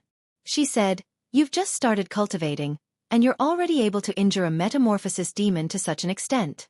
If I didn't see it with my own eyes, it would really be hard to believe." Li Mu smiled bitterly. "I only used a little trick. A third realm demon is too powerful. I was no match for it at all. If not for you, I'm afraid there wouldn't even be anything left of me now. Thinking of that lizard spirit, Li Mu looked at Suhi and asked, "Right, where's that demon spirit?" Suhi said casually, "It's already dead. I swallowed its spirit." Li Mu originally thought that Suhi was just a third realm evil spirit. From the looks of it now, he had still underestimated her abilities. That lizard spirit was a third realm demon. Even if his physical body had dissipated, his soul would not be weaker than a third realm evil spirit. Even so, he still died in the hands of Suhi. Her cultivation must have already entered the middle realm. The lower three realms of ghost cultivators could only be called spirits. Nether spirits, resentful spirits, and evil spirits all belong to the spiritual bodies. Spiritual bodies belong to the Een attribute and were restrained by Thunder Dharma and Light of Buddha. Even if the cultivators of Buddhism and Taoism were not as profound as them, they could still defeat the strong with the help of Orthodox Buddhism. The middle three realms of ghostly cultivators were also known as the Soul Realm. Ghosts in this realm had already shed their Een spirit bodies and become soul bodies. They could condense a physical body at any time and no longer feared the light of Buddha or other means against ghosts. Cultivators would no longer have any advantage when fighting against them. As for the upper three realms, that was the true ghost realm. Their magic power was profound, and they could reverse Yin and Yang and mediate creation. Even in the ghost region of Yudu, they could control millions of ghosts and were existences that ruled the world. It was no wonder that when Li Mu mentioned the imperial court, she was not afraid at all. Resentful spirits and evil spirits could be killed by the imperial court. As for ghost cultivators in the middle three realms, if they could sit down and talk nicely, the higher-ups would definitely not use force. After Suhi finished speaking, she looked at Li Mu again and said, "I sense the aura of Thunder Dharma there." Furthermore, it was not guided by Fu Lu. It was a pure and direct Thunder Dharma. Thunder Dharma is a spell that only divine arts realm cultivators can cultivate. Your magic power is shallow, so it is impossible for you to execute Thunder Dharma divine arts. Could it be that you use Dao techniques? With Li Mu's current cultivation, other than borrowing the power of heaven and earth, he did not have the ability to cross realms to kill enemies. He nodded at Suhi and did not deny it. Suhi looked at him with a weird gaze and said puzzledly, "Scriptures, Dao techniques, they are all secret techniques of Buddhism and Dao sect. They are only passed down to core disciples. You know scriptures and Dao techniques, but your magic power is so weak. You also don't know much about cultivation." Li Mu had an awkward expression. There was no way he could explain this to her. He couldn't possibly say that there was a year when a monk and a Daoist fainted in front of his house during winter. Suhi did not continue asking and only said, "Forget it, everyone has their own opportunities. But you have to remember, before you have the ability to protect yourself, it is best not to let others know about it. Otherwise, it could bring you a fatal disaster." Li Mu nodded and said, "I understand." Suhi took out a book from the bookshelf in the corner and said, "This is for you. It should be useful to you. Take it as a thank you for helping Lin Wan seek justice." Li Mu remembered that she said last time that if he could solve Lin Wan's problem, she would give him something. Could it be this? He took the book that did not have a cover and flipped it open. He saw that there were countless small words densely packed on the cover. "The wind comes out of Jen Horn, the earthly soldier platoon, the road in front of Sun Fong, the ferocious wind calls, urgent as the law commands. The four seas origin, the 5 mountains drive forward. The stone cracks defy, dare to spread scales. Moving clouds arrange qi, gather substance and refine truth. 6 ding 6 jia, urgent as the law commands. The eastern jia qian yuanheng, righteous qi speed current. I receive long life, heaven and earth palm horizontal. Follow me incantation, when used, thunder and rain soar. Rapidly descend, rapidly reveal true form. Urgent as the law commands." Li Mu was shocked. What was recorded in this book was actually all Daoist spells and abilities. Borrow the wind and move fog, pray for clear skies and rain, summon coming and going, tread on water and sit on fire, ride the wind and water, chase souls and absorb souls, hide and hide. In addition, there were several thunder spells, exorcism incantation. He flipped through a few pages and found that this book only had half of it. It recorded dozens of Daoist spells and abilities from the tempering soul to the transcendent realm. The power of Daoist spells was incomparably strong. Even those with weak dermic powers could borrow the power of heaven and earth through Daoist spells and use powerful spells. In order to prevent them from falling into the hands of people with evil intentions and harming the world, Daoist spells had always been a secret. Although these spells and abilities were not as secretive as Daoist spells, they were still not easily obtained through conventional means. If the book that Li Qing gave him was just a basic introduction, then this book was an advanced tutorial. It could allow Li Mu to cultivate to the fourth realm without any hindrance. Suhi said, more than 10 years ago, there was a Daoist priest who was fighting with a demon above the Bay of Clearwater. His cultivation was not as good as the demon, so his body and soul were devoured. This half of the Daoist book fell from his body. I was originally a Yin spirit in this pool, but after obtaining this book, I learned some Daoist techniques. In the past 10 years, I have cultivated intermittently, and only then did I reach my current cultivation. Li Mu did not decline and kept the book. Suhi smiled and said, looks like you really did cultivate by yourself. Li Mu raised his head and said, to be honest, this book is very useful to me. If you have any needs in the future, Li Mu will definitely repay you. Suhi not only gave him the book, but also saved his life. In his heart, her position was equal to that of the monk. Suhi shook her head and said, I gave you this book to thank you for what you did for Lin Wan, not for you to repay me. The Bay of Clearwater is remote and no one can be seen all year round. If you have the heart, you can come here and chat with me when you have the time. Tell me about the outside world and I will be very happy. Li Mu smiled and said, of course. Then it's a deal. Suhi smiled and said, after you go back, help me inquire about a person. Li Mu asked, who? Suhi said, his name is Cui Ming. 20 years ago, he was the county magistrate of Yangqiu. There were many people with the same name and surname, so it was naturally difficult to find out. However, there should only be one person who was the county magistrate of Yangqiu. It could be found in the residence of the county government.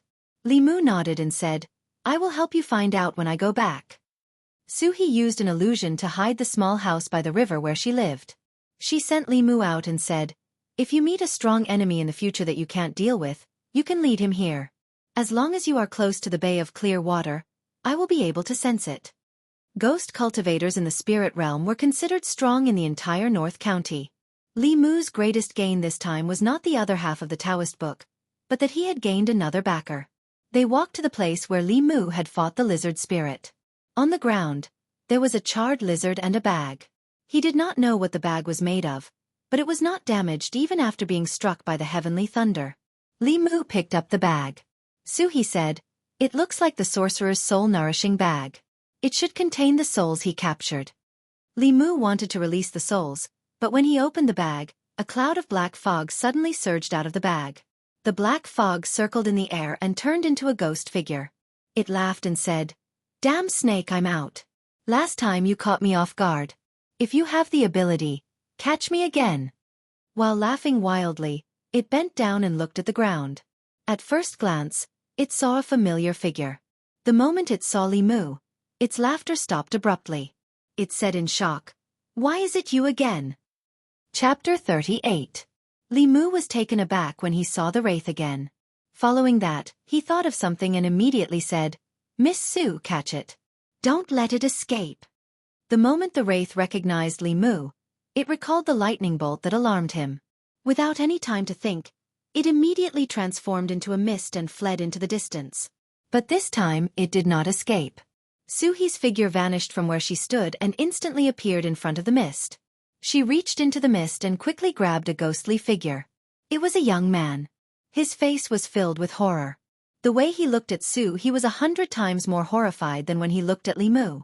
The only thing he feared about the young man was the lightning bolt, but the white-clothed woman in front of him made him feel fear from the depths of his soul.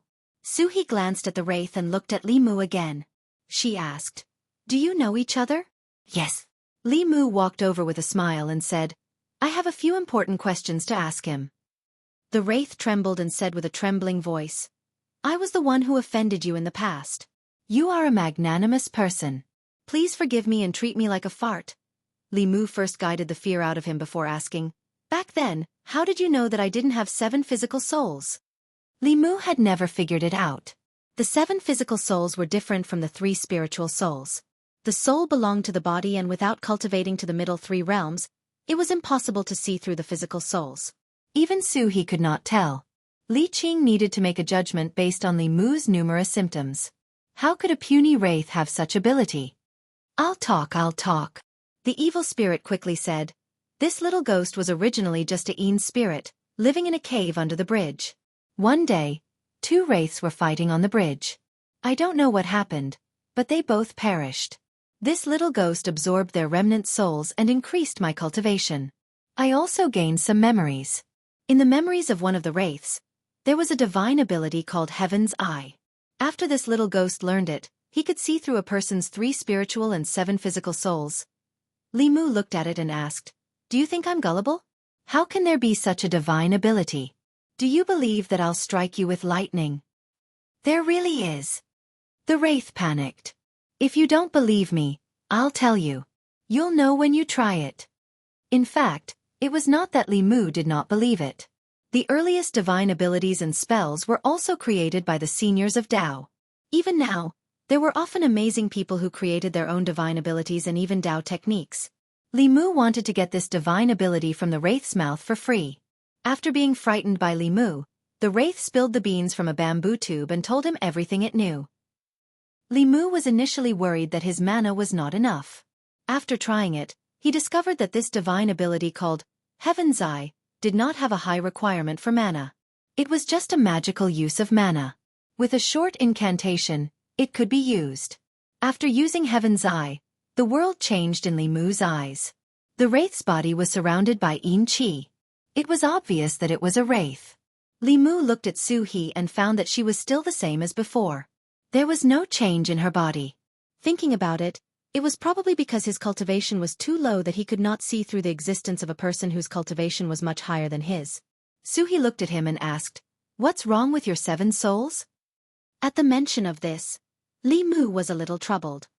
He said, "It should have been taken away by some evil thing. I'm thinking of a way to reform it.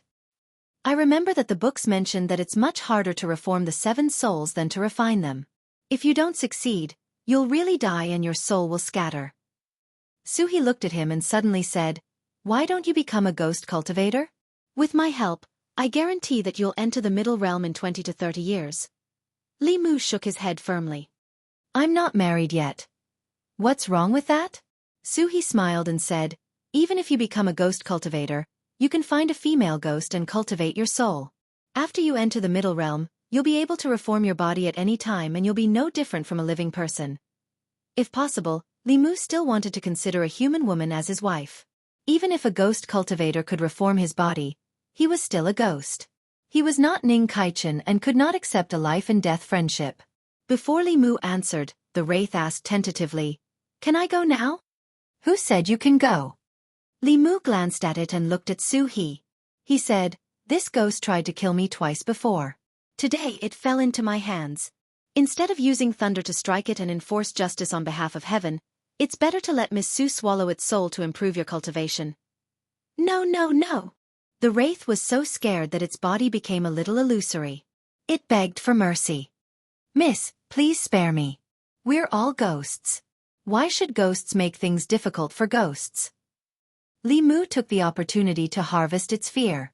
This level of wraith had a huge amount of emotional power. It was much more efficient than Li Mu absorbing it from ordinary people. It was a pity that although this ghost's cultivation was much deeper than Lin Wan's, its emotions were far inferior. The main reason was that Lin Wan's death was caused by Zhao Yong. Her obsession and resentment were all related to Zhao Yong. Therefore, when Li Mu killed Zhao Yong, she burst out with a huge amount of gratitude. As for this evil spirit, it was nothing more than a coward who was afraid of death. It was worried that Su-He would swallow its soul, so the fear it generated was not strong. Ba. As Li Mu continued to harvest the wraith's fear, he suddenly heard a familiar Buddhist chant. Li Mu turned around and saw a monk holding an alms bowl in one hand and a staff in the other. He slowly walked over. It was Xuandu. Xuandu slowly walked closer. He looked at the wraith and said, "This poor monk hasn't succeeded in converting you and you're in a hurry to leave. This poor monk had to look for you."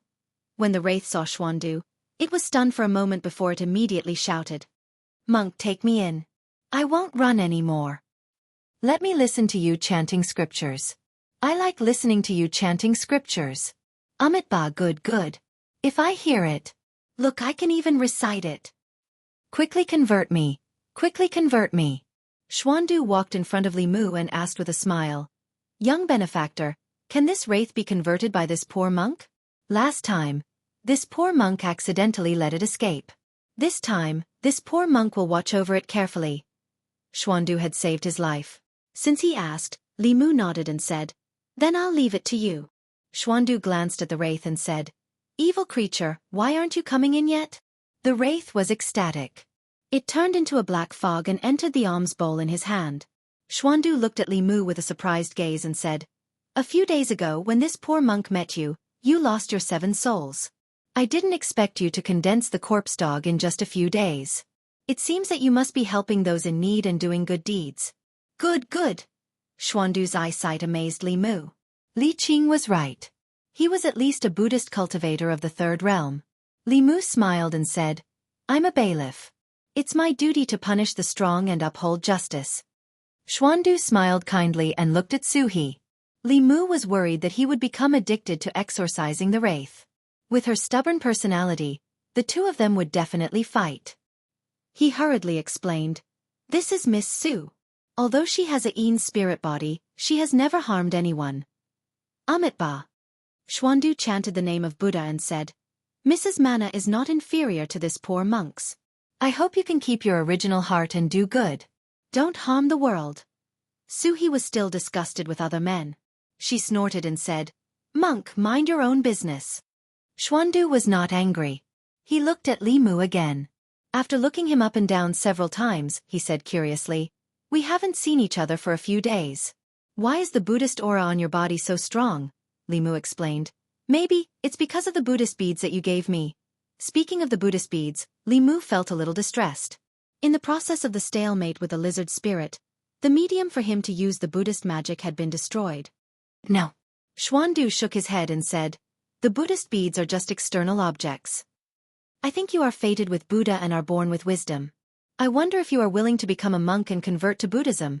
Li Mu waved his hand and said, "No, no." Xuandu did not insist. He just took out a yellowed book from his arms and handed it to Li Mu. He said, "This scripture is for you. If you change your mind in the future, you can come to the Jinshan temple to find me." It was impossible to change his mind. Li Mu was very satisfied with the quality of his hair. When he was about to refuse, he saw Suhi give him a look. Li Mu immediately understood. He took the scripture and said, "Thank you, Master. Reciting this scripture often can help you understand reason and wisdom, eliminate karma, and purify the 6 senses."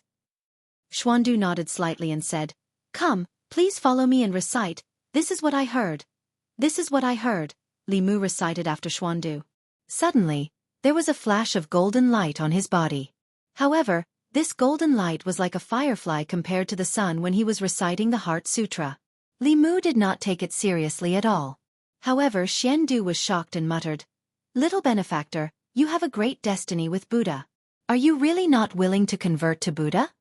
Li Mu said without hesitation, "No." Xuandu looked regretful, but he still said, "Since you are not willing, I will not force you. If you change your mind in the future, I will wait for you at the Jinshan temple."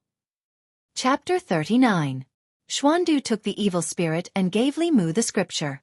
Seeing that Li Mu was unwilling to convert, he did not force him. Just like last time, he turned around and left. Li Mu held the Buddhist scripture and thought of Suhi's eyes that reminded him. He wondered, is there something mysterious about this scripture? Suhi looked at the direction that Xuandu left and said, "When Buddhist disciples first start cultivating, they use a certain scripture as the foundation and chant it day and night. If I'm not wrong, that monk wants to use this to test your root of wisdom." Li Mu said, "Root of wisdom? This is just a saying that those monks use to fool fools." Suhi said faintly, "The so-called root of wisdom is your talent in cultivating Buddhism. Chanting the scripture is similar to Taoism's guidance. Those with outstanding talent in Taoism can guide qi several times and succeed in drawing qi. It's the same with the basic scripture. Those with outstanding talent in Buddhism only need to chant it a few times and there will be a light of Buddha. Those with average talent will need a few days. Those without talent will just chant it in vain. Suhi looked at Li Mu with a strange look and said, "You only chanted one sentence and there was a light of Buddha. Obviously, you have an extremely high talent in cultivating Buddhism, but you cultivate Taoism." Li Mu himself did not believe that he had any talent in Buddhism. It was most likely because of the Heart Sutra. However, this was not what he cared about. Li Mu looked at Suhi and asked the question he was most concerned about. Can Buddhism and Taoism be cultivated at the same time? Of course you can. Suhi said, if it's other cultivation methods, it may not work. But Taoism cultivates the dantian and Buddhism cultivates the body. The two do not conflict. It's just that it's not easy to cultivate. Just the path of cultivation is already very difficult. Very few people cultivate Buddhism and Taoism at the same time. Don't be too greedy. It was not that Li Mu was greedy. It was just that Buddhism and Taoism each had their strengths and weaknesses. If he cultivated both at the same time, he could learn from each other's strengths and weaknesses. When fighting with others, he would have more trump cards to protect himself. If Li Mu only cultivated Taoism or Buddhism, he would not have been able to last until Suhi arrived in the fight with the lizard spirit. He did not have to cultivate Buddhism to a high level. As long as he had a little Buddhist mana, he could use part of the power of the Heart Sutra. When he met with demons and ghosts, he could both attack and defend, providing double protection. The beginning cultivation of Buddhism was simpler than Taoism. One only needed to recite the scriptures, while the other needed to cultivate the soul painstakingly. However, this did not mean that the cultivation of Buddhism was easier than that of Taoism. The lower three levels of Taoism, soul refining, soul concentrating, and spirit concentrating, were to build the foundation for later cultivation. Buddhism's beginning cultivation was easy, but the difficult part was the cultivation of the heart. The characteristic of easy at first and difficult at last was suitable for Li Mu. After all, he originally walked the path of Taoism. He did not want to cultivate Buddhism to a high level. After keeping the Taoist books and Buddhist scriptures, Li Mu bid farewell to Suhi and walked along the official road to the county. The Bay of Clearwater was not far from the county. Li Mu often walked and it would take about an hour. If he knew how to draw the spirit travel talisman, he could save a lot of time. Unfortunately, he only knew a few Fu Lu. With his current low level of mana, he could draw even fewer. The spirit travel talisman required a soul-concentrating realm cultivation to draw. Currently, Li Mu was unable to do it. The battle with the lizard spirit was a blow to Li Mu's head. In the past, his cultivation was low. He relied on his thunder technique to restrain demons and ghosts. He did not care about demons and ghosts. The result was that if Suhi did not appear, his body would have been eaten by the lizard spirit. Even his soul would have been devoured. This dangerous experience reminded Li Mu that he was a newbie who had just stepped into the cultivation world. Before he had absolute power, he must be careful. After returning home, Li Mu threw all the miscellaneous matters to the back of his mind and focused on the soul-concentrating realm. He had already condensed the first soul, Dog Corpse. The second soul was the third soul, Sparrow Shade. Sparrow Shade was born from sorrow. Sorrow, grief, mourning, pity, they were all part of sorrow. How could he make others feel these emotions? Theoretically speaking, writing a book was the easiest way to mobilize the emotions of most people. Once the readers were immersed in the story, they would feel joy, anger, sadness, or sadness according to the plot. The more popular the novel, the more readers, the more powerful the emotions. But to condense the soul-concentrating realm through this method, it was difficult. Li Mu needed to be face-to-face with someone to absorb their emotions. Beyond a certain distance, the art of inducement would be useless. Although this method did not work, the general idea was correct. Li Mu followed this train of thought and quickly came up with a solution. Soon, Li Mu arrived at the entrance of the Yunyan Pavilion. The Yunyan Pavilion was a chain store. It did not only sell books. To be exact, it was a brand. It had a bookstore, a music studio, a theater, and a tea house. The bookstore was next to the tea house, opposite the tea house was the music studio, and next to the music studio was the theater. The four shops were all called the Yunyan Pavilion. The popular novels in the bookstore would be interpreted by the storytellers in the tea house. The music studio would arrange the music and adapt it into a play in the theater. Li Mu could not help but admire the shopkeeper of the Yunyan Pavilion. This kind of advanced concept of pan-entertainment was rare in this world. If he had the chance in the future, he would get to know someone with such foresight. Li Mu stepped into the bookstore. The middle-aged shopkeeper, who was calculating the accounts at the counter, looked up and immediately ran out. He asked eagerly, "Young master, why are you here? The Strange Stories from a Chinese Studio is still in its infancy. It will be a few days before it can be printed and sold." Li Mu shook his head and said, "That's not why I'm here." The shopkeeper said, "Young master, if there's anything else, please let me know." The shopkeeper's attitude made Li Mu feel a little strange. According to his investigation, the bookstore's attitude towards the authors under it was not very friendly. After all, those poor scholars would delay their chapters every 2 to 3 days. The shopkeepers of the major bookstores wanted nothing more than to hold a knife to their heads and force them to write. It was very rare for them to be so friendly. However, if the shopkeeper's attitude was good, Li Mu would not feel uncomfortable. He smiled and said, "There is indeed something I would like to ask of the shopkeeper." After all, this was a man that the lady had her eyes on. The shopkeeper could not be negligent. He quickly said, "Young master, please speak." Li Mu asked, "I wonder if the tea house next door is lacking storytellers?" The shopkeeper asked, "Young master wants to tell stories?" Li Mu nodded and said, "I want to try." Telling stories and writing novels had certain similarities. Although the audience of storytellers was limited to one area of the tea house, they were only separated by a curtain. Li Mu could easily guide their emotions. When the shopkeeper heard Li Mu's request, he immediately said, "I will arrange it for you immediately." No matter how slow Li Mu was, at this moment, he realized that something was wrong. Since the last time, the shopkeeper's attitude towards him had been excessively good. Not only did he give him special treatment when he published a book, but now he was even fulfilling all of his requests. Those who did not know would think that Li Mu was the shopkeeper. He looked at the shopkeeper and asked, "Shopkeeper, are you hiding something from me?" The shopkeeper's heart thumped. He smiled apologetically and said, "How is that possible?" When he spoke, his eyes drifted and his expression was nervous. This made Li Mu certain of his suspicions. He asked, "What are you hiding from me?" "I?" The shopkeeper stuttered and did not dare to raise his head to look at him. "All right, Shopkeeper Huang, you can leave." At this moment, a familiar voice that Li Mu heard suddenly came from above. Lu Hanyan came down from upstairs. Looking at Li Mu, she said, "If you have any questions, just ask me. Don't make things difficult for Shopkeeper Huang." Li Mu looked at her in astonishment, then suddenly said, "So it's you." When Lu Hanyan came down from upstairs, Li Mu understood everything. He understood why the shopkeeper suddenly chased after him when he had already rejected his manuscript.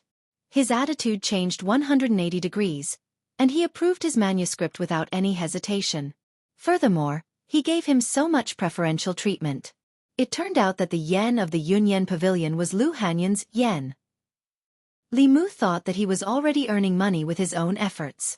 He did not expect that he was still relying on Lu Hanyan to be pitiful. In other words, he was living off a woman. Although there was a trace of discomfort in his heart, but it could not be denied that living off a woman was quite good. Chapter 40. Yunyan Pavilion. The shopkeeper brought over some good tea. After the two sat down, Lu Hanyan looked at Li Mu with some confusion and asked, "Why did you want to become a storyteller?" No matter how she thought about it, she couldn't connect a bailiff to a storyteller. Li Mu couldn't tell her that he wanted to condense the sparrow shade as soon as possible and regain his masculinity, so he could only say, "A bailiff's monthly salary is 500 coins. It's only enough to eat." Lu Hanyan froze for a moment, then she remembered something and said apologetically, "Sorry, I forgot that you still have to help me draw talismans. How about I give you some money?" "No need." Li Mu waved his hand and said, "If it wasn't for you, no bookstore would be willing to print my books. You've already taken care of me so much, so how can I take your money?" Lu Hanyan asked, "But you have to be a bailiff, write a book, and tell a story. Can you do it all?" "It's okay," Li Mu smiled and said. "If it's not convenient for Yunyan Pavilion, I'll go somewhere else to ask." Lu Hanyan was worried that he would misunderstand and said helplessly, "If you're willing, you can try it here. I'll give you 10 taels of silver every month." The rewards from the customers will all be yours. In her heart, Li Mu had clearly become someone who had to work 3 jobs because of the pressure to survive. And part of this pressure was given to him by her. Li Mu shook his head and said, I've already asked around. The best storyteller here only gets 2 taels of silver a month. The rewards from the customers can only be split 50%. Lady Lu, I know you're taking care of me, but I still want to earn money through my own efforts and not rely on others' charity. Lu Hanyan was worried that her insistence would hurt Li Mu's fragile self-esteem, so she could only nod and say, Okay then. It wasn't that Li Mu wasn't moved by the salary of 10 taels of silver. Who wouldn't want money? It was just that he owed Lu Hanyan too much. If he calmly accepted her help, what was the difference between being her sugar daddy? Although there was always a voice in his heart telling him to say yes to her so that he wouldn't have to work so hard, his pride as a man won in the end. Lu Hanyan stood up and said, Wait here for a moment. I'll arrange it. Of the 4 shops in the Yunyan Pavilion, the music shop had the best business, followed by the opera house, the bookstore, and finally the tea house. After all, the people who came to this kind of place were all young people who had time and money to spare. Watching beautiful girls singing and dancing was much more interesting than listening to the old man talking to himself. However, storytellers also had a lot of fans. When Li Mu walked into the tea house, he saw more than a dozen customers drinking tea while listening to the old man on the stage. Listening to the story was free, but most of the customers would order a pot of tea and a few side dishes when listening to the story. Most of the tea house's income came from this. Occasionally, there would be generous customers who would take out their money pouches and tip the storyteller. The tea house would deduct half of the money, and the rest would be the storyteller's extra income. After a while, the old man finished his story and a customer shouted from below, It's still early today, tell us another story. At this time, a waiter walked up to the old man's ear and whispered a few words. The old man stood up and clasped his hands to the audience. He smiled and said, This old man isn't feeling well today, so I'll stop here. Today, a new storyteller came to our shop. Why don't you all listen to his story? When the old man finished speaking, there was a commotion among the customers below the stage. A new person? What's so good about a new person? Among these people, only you, old man's song, have a good story. Let's go, let's go. After the old man stepped down from the stage, several people immediately paid the bill and left. The tea house manager looked at Lu Hanyan and said awkwardly, Miss this? Lu Hanyan shook her head and said, Continue listening. The few customers who stayed either had their tea just served or had not finished the side dishes they ordered. Although they were still sitting there, their eyes moved away from the stage. It was not until 2 of the waiter moved a screen to the stage that the crowd glanced at it in surprise. What's going on? Why is it blocked? So mysterious. What kind of gimmick is this? Hurry up and drink. After finishing this pot of tea, we'll listen to music on the other side. Li Mu came up from the backstage and sat on the chair behind the screen. As a bailiff, he patrolled the streets every day. Not everyone in Yangqiu County knew him, but at least most of the people on Weiyang Street were familiar with him. Therefore, he asked Lu Hanyan for a screen to block his view. Sitting on the chair behind the screen, Li Mu cleared his throat and said, The story I'm going to tell today is called Transforming into a Butterfly. During the previous dynasty, in the Zhu family manor in Yangqiu County of the North region, there was a woman named Zhu Yingtai. She was beautiful and intelligent. She learned poetry from her brother since she was young and liked to read. However, there was no good teacher in her family and she wanted to study in Zhongjuan. In order to harvest these people's sorrow, Li Mu told an adapted version of The Lovers of the Liang Dynasty. As one of the 4 great love tragedies in ancient times, The Lovers of the Liang Dynasty was really sad to the bone. Li Mu was 12 or 13 years old and had his first awakening of love. When he did not know what love was, he cried his eyes out when he watched The Lovers of the Liang Dynasty for the first time. Today, even if the people present were all fierce men, as long as they still had human emotions in their hearts, Li Mu could harvest their sorrow. On the way to study, Yingtai met Liang Shanhua, a scholar who also went to Zhongjuan to study. The 2 of them hit it off at first sight and enjoyed each other's study. On the grass bridge pavilion, they used soil as incense and became brothers. Below the stage, the few guests who were drinking tea gradually slowed down. A woman dressed as a man? Interesting. You can't even tell? How flat is the woman's chest? Although this new storyteller's skills were not as good as the other storytellers, His story was quite interesting. It was fresh and unconventional. After listening to a paragraph, they actually listened to it. A series of funny stories caused by the female lead dressing as a man also made the few people present smile. The two guests who were about to leave silently asked the waiter to refill the pot of tea. Interesting. This story is novel and quite funny. It's funny, but it doesn't seem to have anything to do with transforming into a butterfly. The name is off topic. Everyone listened and discussed with great interest. Until Li Mu told them that when Liang Shanbo went to the Zhu family to propose, he learned that the Zhu family's father had already betrothed Ying Tai to Ma Wen Kai, the son of the South County's county chief. The happy marriage had already become a shadow. The two of them met on the platform, looked at each other with tears in their eyes, and left in a sad manner.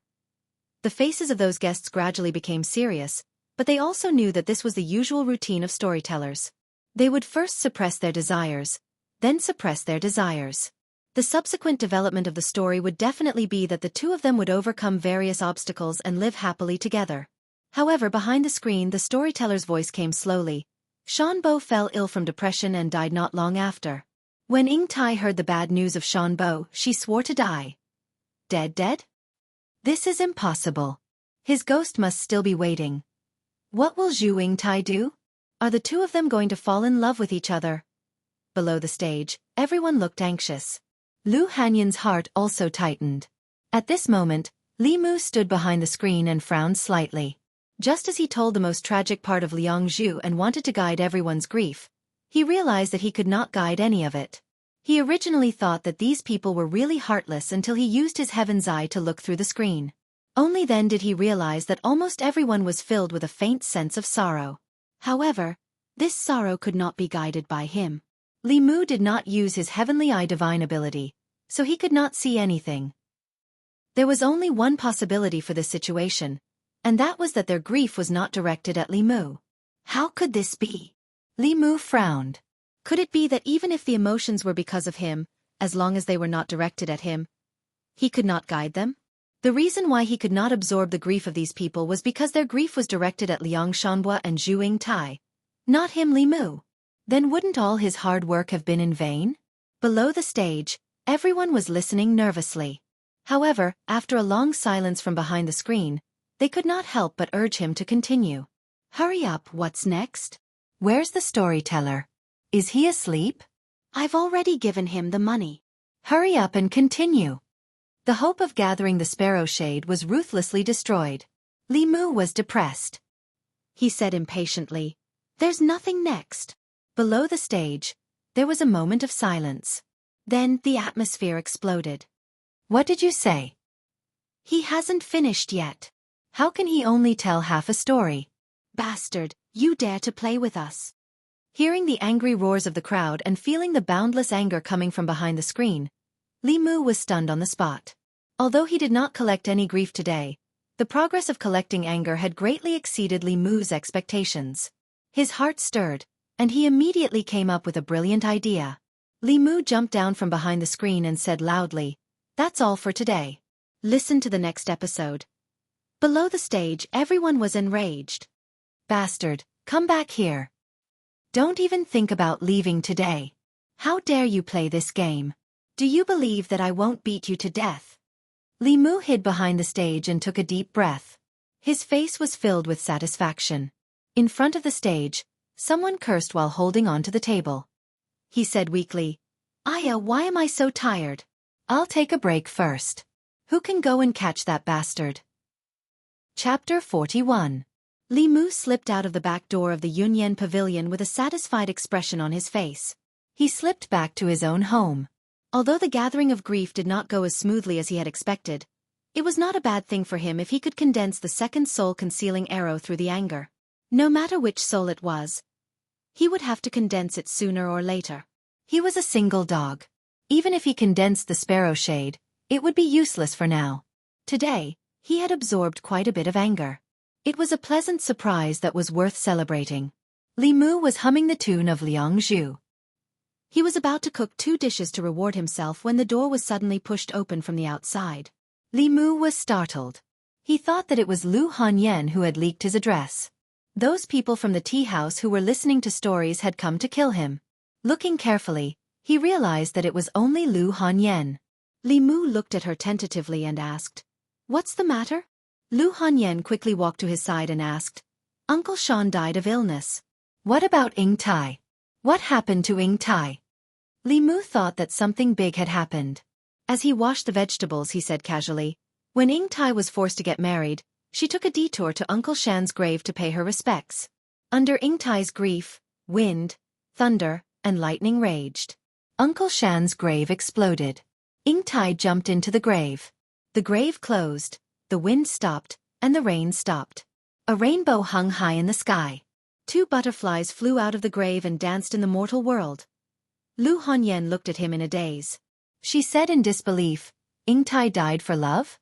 Uncle Sean didn't come back to life?" Li Mu glanced at her and said, "Do you think this is one of those ghost stories where people die and come back to life?" Lu Hanyan said firmly, "No, you have to let Uncle Sean come back to life. Then he and Ing Tai can fly together." "Haven't they already become butterflies flying together?" "This is different. I won't change it." Li Mu's attitude was just as firm. There was no room for negotiation. The reason why Liangzhu was Liangzhu and why it could be passed down through the ages was because it was a sad and beautiful tragic love story. If it became a happy ending, would it still be Liangzhu? This was an insult to the original story of The Lovers of Liang, and also an insult to Li Mu. Lu Hanyan looked at him with her big watery eyes and begged, "Please." Li Mu didn't expect her to use a soft approach. He was almost melted by her gaze. He quickly looked away and said, "Even if you look at me like this, I won't change." Lu Hanyan retracted her gaze and said angrily, "How can you be so cruel? How can there be so many perfect things in the world?" Li Mu shook his head and said, "Not all love endings can be as beautiful as people expect." "Are you really not going to change it?" "No, I won't change a single word." Lu Hanyan seemed to be angry. Her chest heaved as she left. Li Mu didn't care. Women were emotional. It wasn't strange for her to hope that Liangzhu would have a happy ending. It would be fine after she calmed down. He continued to hum a little tune as he thought about whether he should steam the fish or sweet and sour it when he passed by the market earlier. Wan seemed to like sweet and sour fish, so sweet and sour it would be fine. Li Mu was just about to scrape the fish when footsteps came from beside him again. Lu Hanyan walked back and asked doubtfully, "What tune are you humming?" "How come I've never heard it before?" Li Mu said. "Butterfly transformation," Lu Hanyan said in surprise. "Butterfly transformation has a tune." Li Mu said perfunctorily, "I hummed it myself." Lu Hanyan said, "Hum it again for me to hear." Li Mu said in surprise, "Don't you have to look after the shop?" "It's my shop. I can go whenever I want." Lu Hanyan sat next to Li Mu and said, "Hurry up and hum a few more words. This tune is a bit interesting." Li Mu handed the knife to her and said, "Then help me kill the fish. I still have a chicken to stew." Other women might be more resistant to these things, but Li Mu knew very well that Lu Hanyan was not a pampered young lady. She was even more skilled than Li Mu when it came to killing fish. After she was done, she cut the fish on both sides, stuffed onions, ginger, and garlic into the belly of the fish, and put it aside to marinate. Li Mu was not a music major, so he could not remember all the notes of Liangzhu, but he could still hum a long section. After Lu Hanyan heard it, she looked at Li Mu in surprise and said, "The rhythm of this song is slow and fast, and the tune is changeable. Moreover, it is secretly in line with the story of butterfly transformation. You are definitely not humming it yourself." Li Mu shook his head and said indifferently, "If you don't believe me, then forget it." Lu Hanyan looked at him a few times and then walked out of the courtyard. After a while, Wan ran over and saw Li Mu busy in the kitchen with marinated fish. She said happily, "We are eating fish today." Li Mu asked, "What flavor do you want to eat? Steamed, boiled, fried, roasted, or sweet and sour?" The girl thought for a moment and said, "Let's eat steamed. Young lady likes to eat steamed." Li Mu steamed the fish into the pot. With Wan sitting in front of the stove to light the fire, he went to the courtyard to refine the anger he had absorbed today. At a certain moment, Li Mu suddenly heard a melodious music. The familiar melody made Li Mu stunned for a moment. He almost thought that he had returned to his previous life. The music came from next door. It was Liangzhu's tune. Although it was somewhat different from the original version, just by listening to Li Mu hum a section, He was able to infer the score almost exactly. Lu Hanyan's attainments in music made Li Mu admire Li Mu. To be able to hear the music he was incomparably familiar with in this unfamiliar world, at this moment, the satisfaction and joy in Li Mu's heart could not be described with words. Not long after the music stopped, Lu Hanyan walked in again and asked Li Mu, "Is there a complete score for this song?" "Not at the moment." Li Mu shook his head and said, "Wait until I think of a complete one. I'll let you try to hum it again." The Fu-Lu that Li Qing gave him last time had lost its effect. He had to find a chance to ask for another one. At that time, he would be able to hum the complete song of Liangzhu. "I have an idea." Lu Hanyan looked at him and said in a negotiating tone, "In the next few days, we can let them talk more about butterfly transformation. If the story of butterfly transformation is popular, we can let the bookstore publish it as a book. The music house and theater can also use it as a prototype to compose a song or make it into a play." It had to be said that Lu Hanyan was very business-minded. Now she wanted to turn Liangzhu into an IP and develop the copyright for multiple lines. Li Mu wanted the 7 emotions. Although he did not care about its commercial value, Lu Hanyan's words made him think of a way to collect grief. Since everyone's grief was directed at Liang Shanbo and Zhu Yingtai, Li Mu could not absorb it. But what if he was Liang Shanbo?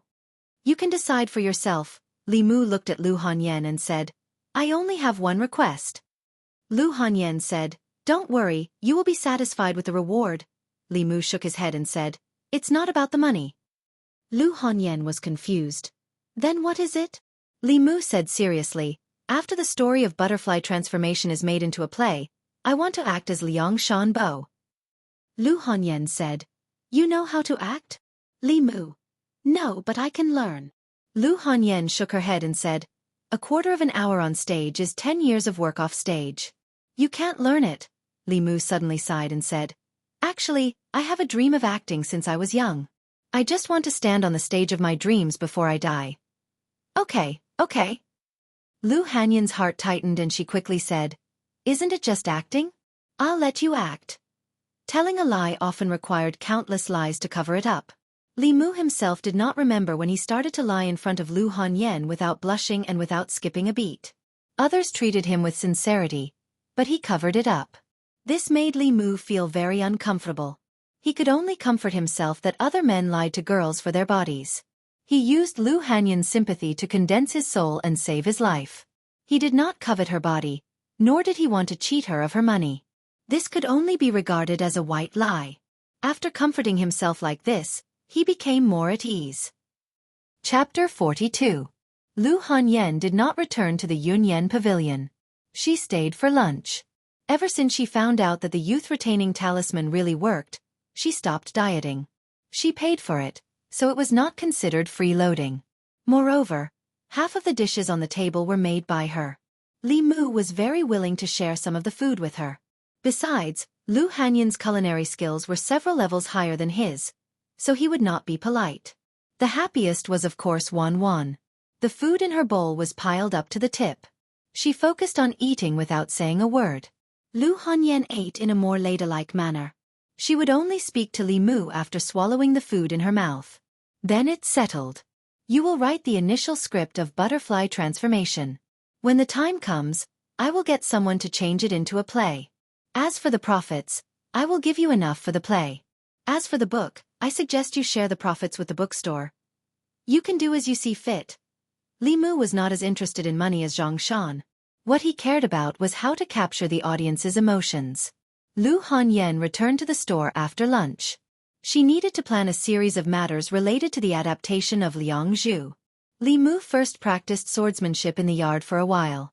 He had to familiarize himself with the sword manual Li Qing gave him first. Spells were powerful, but one's skills had to be able to keep up. In a fight between low-level cultivators, the level of cultivation was not the deciding factor. Fist and foot skills were equally important. In the middle 3 realms, cold weapons and ordinary fist and foot skills were of little use in a fight. After practicing a few times, Li Mu returned to his room and sat cross-legged on the bed. He took out the basic scripture that Xuandu gave him and began to chant in a low voice. The basic cultivation of Buddhism was much simpler than that of Taoism. Li Mu could feel that when he chanted this scripture, There was an extremely weak fluctuation of the power of heaven and earth around him. Others might not be able to sense it, but he was someone who frequently courted death. Who knew how many times he had suffered from the backlash of the power of the heavens and earth? Thus, he was extremely sensitive to the power of the heavens and earth. This meant that the basic sutras of Buddhism did not belong to the category of supernatural powers. Instead, they belonged to the category of Daoist techniques. They were in line with the laws of the world and were almost equivalent to the Heart Sutra that had been weakened countless times. After reciting a few sentences, Li Mu suddenly opened his eyes and a thought appeared in his mind. Since chanting this basic sutra could increase one's magic power, then what about chanting the Heart Sutra? Li Mu immediately put down the Dharma Sutra and began to chant the Heart Sutra in a low voice. As expected, he discovered that the Buddhist mana in his body flowed much faster. This meant that chanting the Heart Sutra would speed up the growth of his magic power. The only bad thing was that when he chanted the Heart Sutra, a halo of light would appear on his body. It was like the sun, shining brightly. In order to not be discovered by others, he could only cultivate silently in his own bedroom, which made him quite vexed. Li Mu did not know if other monks were like this. If there was a chance in the future, he would have to ask Xuandu. In the next few days, the county office was peaceful. Nothing major happened. Li Mu's area of jurisdiction was even more peaceful. Not even a small public security case occurred. Li Mu spent most of his time in the guardroom. He painstakingly studied the only spell that he could learn in the soul-refining stage other than the Daoist, the rock leap technique. Although it was called a spell, it was actually a light body technique. After learning this technique, one's body would be as light as a swallow. It would not be a problem to fly over roofs and vault over walls. It would not be a problem to walk over a widow's wall at night. It sounded the same as the qing gong in wuxia novels. After careful comparison, Li Mu discovered that this was qing gong. It was just that in wuxia novels, qing gong required internal energy. Here it required magic power. If there was a fundamental difference between the two, it would be that qing gong required at least 10 years or even tens of years of cultivation. But Li Mu only used 3 days to master the trick of the rock leap technique. He stood in his own courtyard. With just a light jump, he would be able to jump to Lu Hanyan's courtyard. In addition, if he used the rock leap technique to run at full speed, although the speed was not as fast as the spirit travel talisman, it was still comparable to a horse carriage. The bailiff's daily patrols were actually very free. Many people habitually patrolled one round and then did their own things. For example, Zhang Shan liked to go to the casino to gamble. Li Si randomly walked into a brothel on the street. When it was time to eat, he was even more free. After Li Mu returned home and changed his clothes, he secretly went to the Yunyan Pavilion. Yunyan Pavilion. Tea house. In the past, at this time, the tea house only had a few customers. But today it was almost full. This was because a new storyteller had come to the tea house a few days ago. Although this storyteller was not old, the stories he told were very novel and unique. His storytelling skills were very rusty at first, but after 2 or 3 days, he suddenly became very mature. It was as if he did not lose to the few old storytellers in the tea house. In just a few days, he had attracted a lot of listeners. However, although this storyteller's stories were good, there was a problem that made people gnash their teeth in anger. Every day, when he reached the most exciting part of the story, he would abruptly stop and leave a sentence. What will happen in the future? Listen to the next part of the story. Leaving the tea house full of customers scratching their hearts and livers. If not for the fact that his stories were so exciting, with so many twists and turns, and so gripping, this tea house would have been flipped over by the angry customers. After lunch, it was time for the storyteller to tell his stories. A customer ordered a pot of tea and glanced at the screen on the stage. He asked the waiter, "Waiter, do you know where the storyteller on the stage lives? I like his stories very much and want to give him a gift." This was already the umpteenth customer who had asked for his address. Hearing this, the waiter smiled helplessly and said, "I don't know." That person gritted his teeth and looked at the screen on the stage. He said, "I am a man of my words. If he dares to make fun of us like this again, I will break his legs." On the stage, behind the screen, Li Mu put the fulu that he had gotten from Li Qing on his forehead. After a while, he slowly opened his mouth and said, "An old man, a vineyard, an erratic voice in the middle of the night, and a vague ghost figure in the water." Why did the vineyard become a wasteland overnight? Who caused the old man to break down instantly? What were the two water ghosts trying to do? All the answers to these mysteries are in Xiao Li's story today. The storyteller's standard was very high. His voice was magnetic and full of skill. Very quickly, he brought everyone into the story. This was a story that happened in Yangqiu County. During the previous dynasty, there was an old man by the Bay of Clear Water. He planted a vineyard by the river. As he often watered it, the grapes grew very well. One day, the old man was relaxing under the grape trellis by the river at night. He unintentionally heard the conversation between two water ghosts in the river. They wanted to drag a young man who was passing by the river the next day into the river and drown him. The old man was kind. When a young man was dragged into the river by the water ghosts, he did his best to pull the young man out. The young man was able to survive. However, because the old man saved the young man, he was pestered by the water ghosts himself. Later on, a kind-hearted Daoist passed by the Bay of Clear Water. Because he was indebted to the old man for a meal, he took the initiative to help the old man trap the two water ghosts. He also warned the old man that after he trapped the water ghosts, he should run west and not look back. He should only come back when the rooster crows in the morning. Li Mu sat behind the screen and said in a low voice, "After the rooster crows, the old man still did not dare to go back. It was only at noon when the sun was high in the sky that he walked back nervously." However, when he returned to the Bay of Clear Water, he saw an unbelievable scene. Everyone held their breaths and waited quietly for him to continue. Li Mu was silent for a moment before he spoke again. "If you want to know what will happen tomorrow at the same time, see you there." Shameless bastard! This again. What did that old man see? Get the hell out here. I have plenty of money. Li Mu took the opportunity to absorb a wave of anger. When he escaped from the backstage, he found a group of people aggressively blocking the back door. At first, he was stunned. Then his face showed anger. He asked, "Did you see that bastard?" The leader frowned and asked, "He's not inside?" Li Mu shook his head and said, "No, I just came out. He shouldn't have run away yet. It's not too late to go in and block him. That bastard always stops at interesting places. Don't let me catch him. If I catch him, I'll break his legs." P.S. Thank you to Tong Tang's leader. Tong Tang's Harry Potter, the Invincible Genius, is still being serialized. Readers who like it can take a look. Harry Potter's harem is a masterpiece that cannot be missed. Chapter 43. Everyone swarmed in through the back door of the Yunyan Pavilion. Li Mu strolled leisurely towards the yamen. In the past few days, he had encountered some problems in his cultivation. He had thought that he would be able to condense the second spirit very quickly after finding a way to collect anger. However, the truth was that he had collected an enormous amount of anger, but it was difficult to refine it. Anger was also one of the 7 emotions, but it was several times harder to refine than joy. Li Mu did not know if this was normal. He had to ask Li Qing at the yamen. In the Yangqiu County government, Li Qing was not surprised at all after hearing his question. She said, "The difficulty of refining the 7 spirits is not the same. Corpse dog, sparrow shade, and fetid lung are the following spirits. They are much easier to refine than the concealed arrow, seizing thief, and filth removal. This is because the 4 emotions of joy, sorrow, love, and lust are the following emotions, while the 3 emotions of anger, fear, and evil are the opposing emotions. The difficulty of refining the opposing emotions is several times greater than the following emotions." Li Mu roughly understood.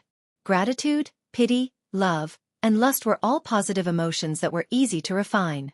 On the other hand, anger, fear, and disgust were negative and passive emotions that were difficult to refine.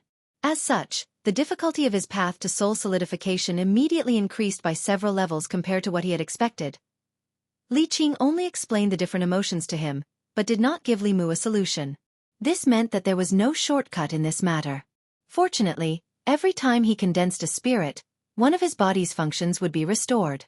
As long as he condensed 4 of the 7 spirits, his body would undergo a qualitative change, and he would not die in half a year.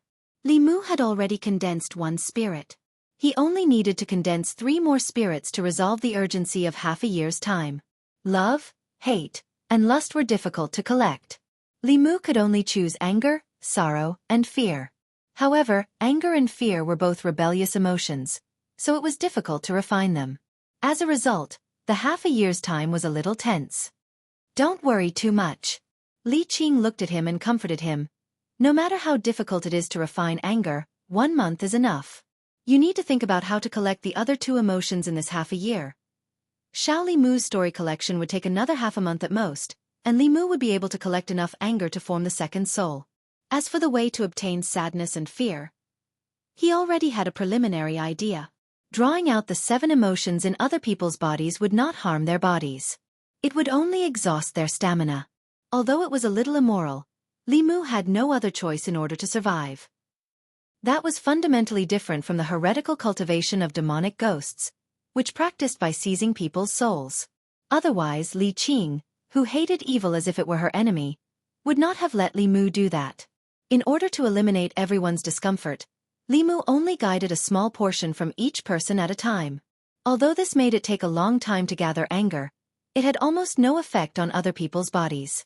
As more and more people came, everyone's emotions gathered together, and it was still huge. I'm going out to patrol. Li Qing walked to the door and suddenly stopped.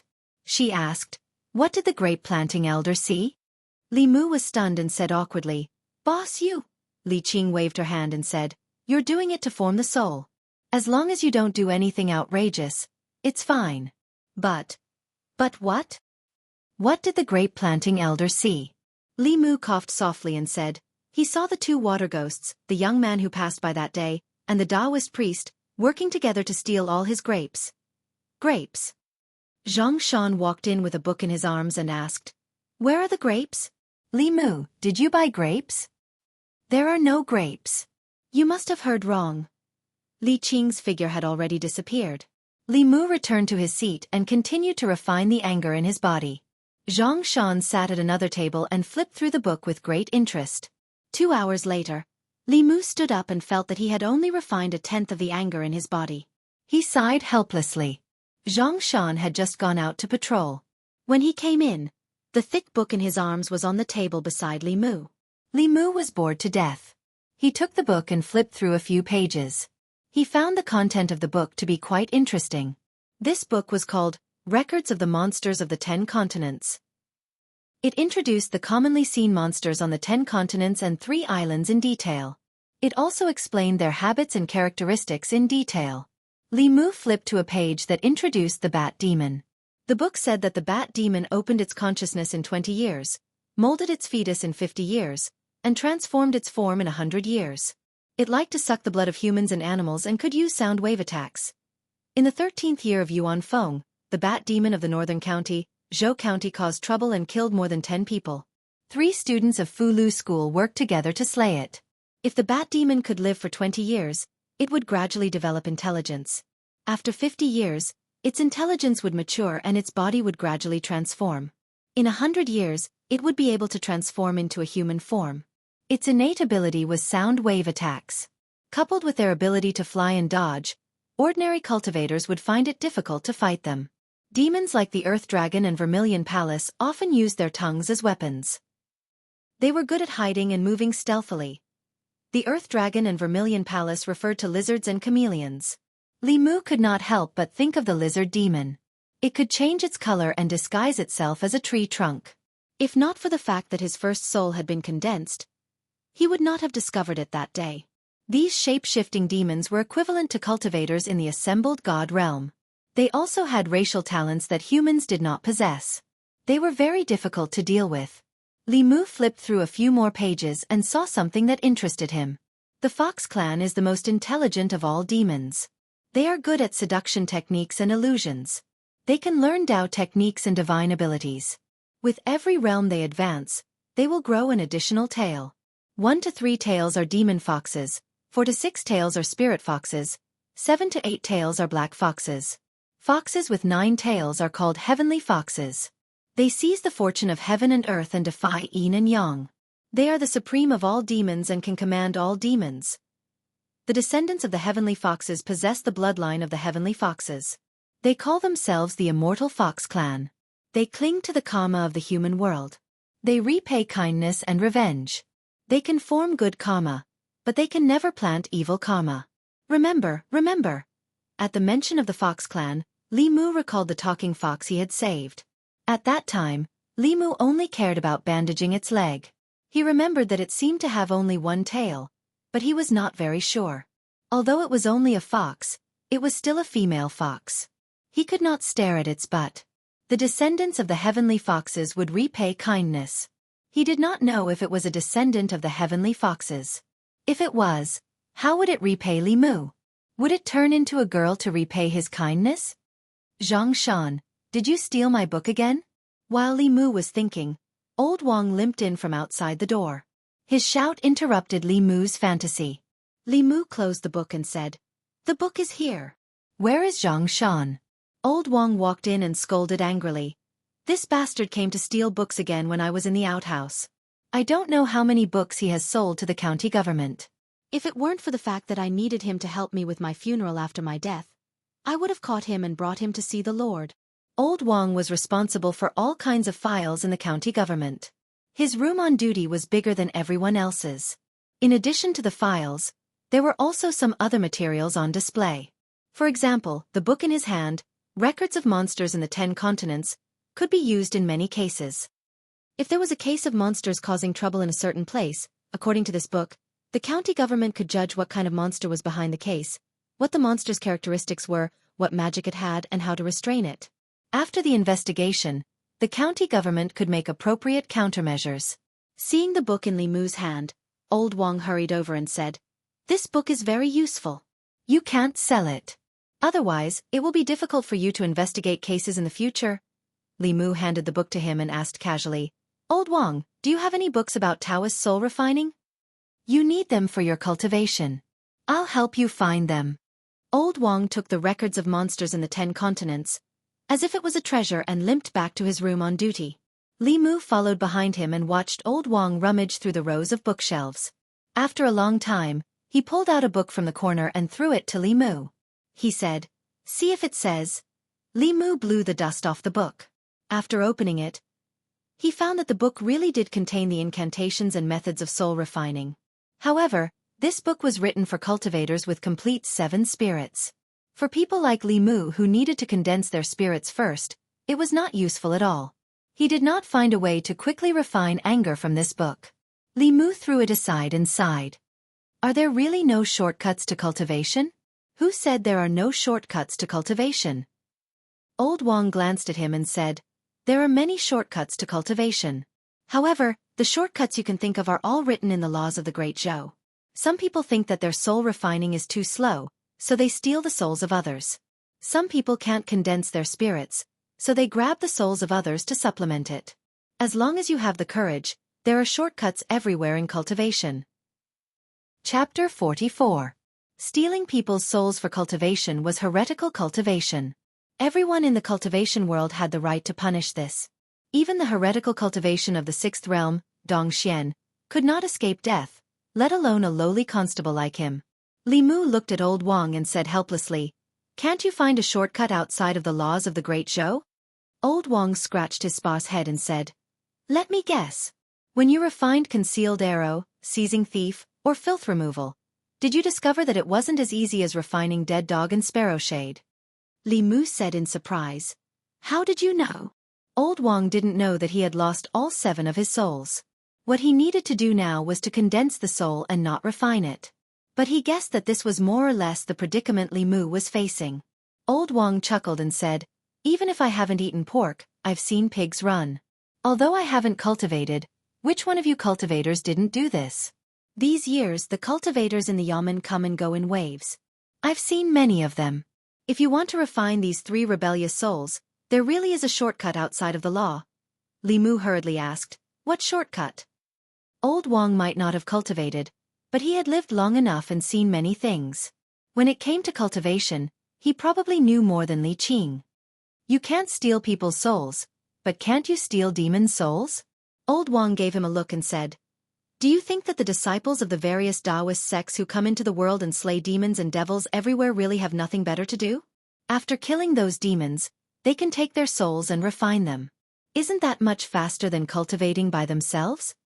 What Old Wang said was a way to speed up cultivation, but in Li Mu's view, stealing demon souls was not much different from stealing people's souls. Li Mu shook his head and said, "People are divided into good and bad people. Demons are also divided into good and evil demons. What's the difference between people who kill demons and steal their souls for their own cultivation, and demons who kill demons and steal their souls for their own cultivation? I didn't ask you to kill good monsters. Old Wang glanced at him and said, you can go kill those evil monsters and take their souls. Not only can you get rid of evil for the people, you can also help your own cultivation, why not? Li Mu smiled and shook his head. Old Wang said, you don't want to take the shortcut anymore? Li Qing's warning appeared in Li Mu's mind. She said, people's desires are endless. There is no heretical cultivation in this world. There are only cultivators who want to take the shortcut.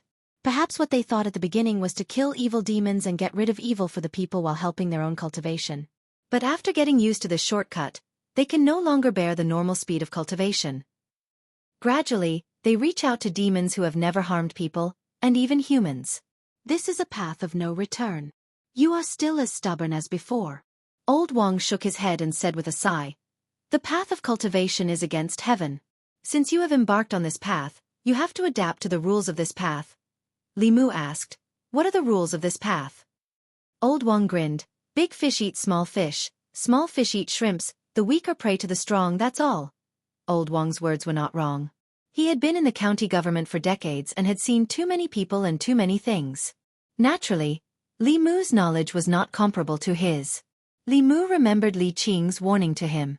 If he only wanted to take the shortcut on the path of cultivation, he would only harm others and himself in the end. He walked out of the duty room and saw Li Qing leaning against a pillar in the corridor with a sword in her hands. Li Mu was stunned for a moment. Boss?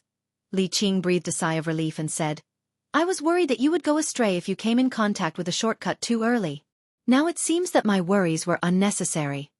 She looked at Li Mu and said, come with me. Li Mu followed her into the duty room. Li Qing turned around and said, give me your hand.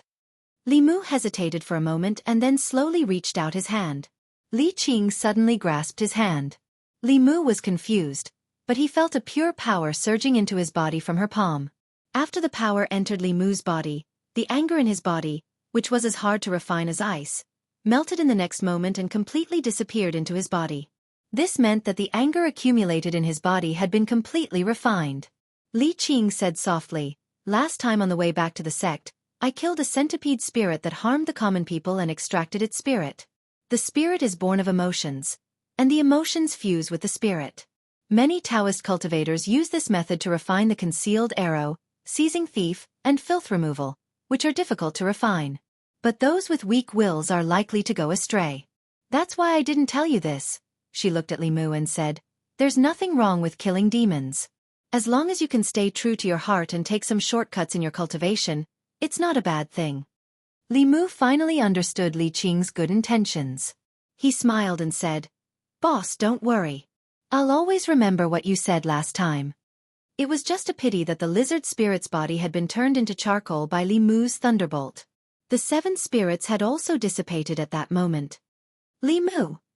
Zhang Shan walked in from outside and saw Li Mu and Li Qing holding hands. He was stunned for a moment, but his expression didn't change as he continued. Li Mu, help me blow on my eyes. It seems like sand got into my eyes. I can't see anything now. The duty room was unusually quiet. It was not until Li Qing left that Zhang Shan quickly walked over and asked in shock. Li Mu, what were you and boss doing just now? Cultivating. Li Mu had already thought of an excuse. Boss was helping me cultivate. Otherwise, you would have to collect my corpse in half a year. Zhang Shan was overjoyed when he heard this and asked, you're saved. Li Mu said, there's hope. Great.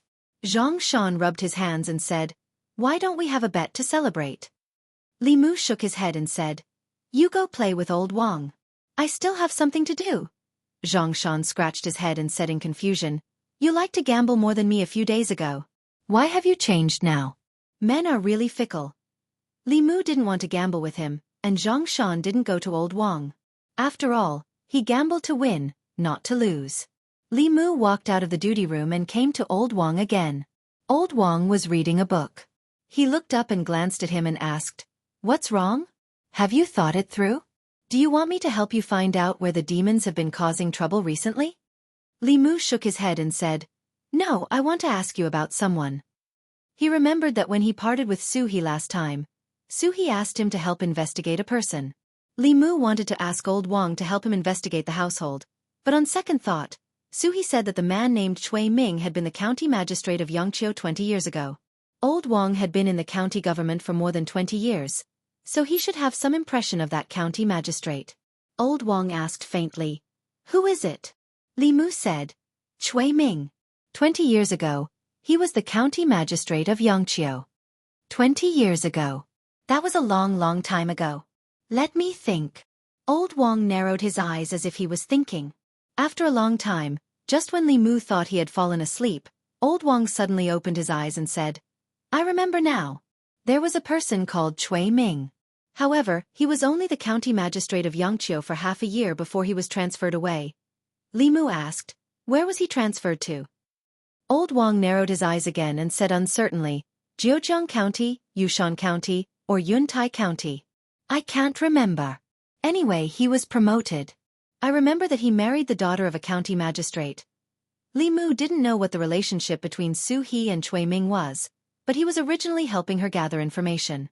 Now that he had found out, his mission was completed. After bidding farewell to Old Wang, he was about to leave when Old Wang called out to him again. Old Wang scratched his head and said, "Another 2 chickens from Zhang village were bitten to death by something. Their blood was sucked dry. It should be the work of demons." Hanja asked for leave. "Only Miss Qing is free in the county yamen. Why don't you go and investigate what's going on?" Humans had shortcuts to cultivation, but so did demons. They could increase their cultivation by sucking the blood essence of living creatures and refining the blood qi. However, demons that knew how to suck blood to cultivate were at least in the embryonic transformation realm. Their intelligence was not much different from that of ordinary humans. They knew that sucking human blood to cultivate was a big taboo. Although their cultivation increased faster, they also died faster. The Great Zhou court had always been ruthless towards such demons. They didn't dare to suck the blood of living people, so they could only suck the blood of domestic animals. This way, even if the people reported it, the yamen wouldn't pay too much attention to it. Li Mu left the yamen and found Li Qing on the street. After explaining the case, the two of them left the county and headed for Zhang village. Chapter 45. Zhang family village was located in the north of Yangqiu County. It was more than 20 miles away from the county.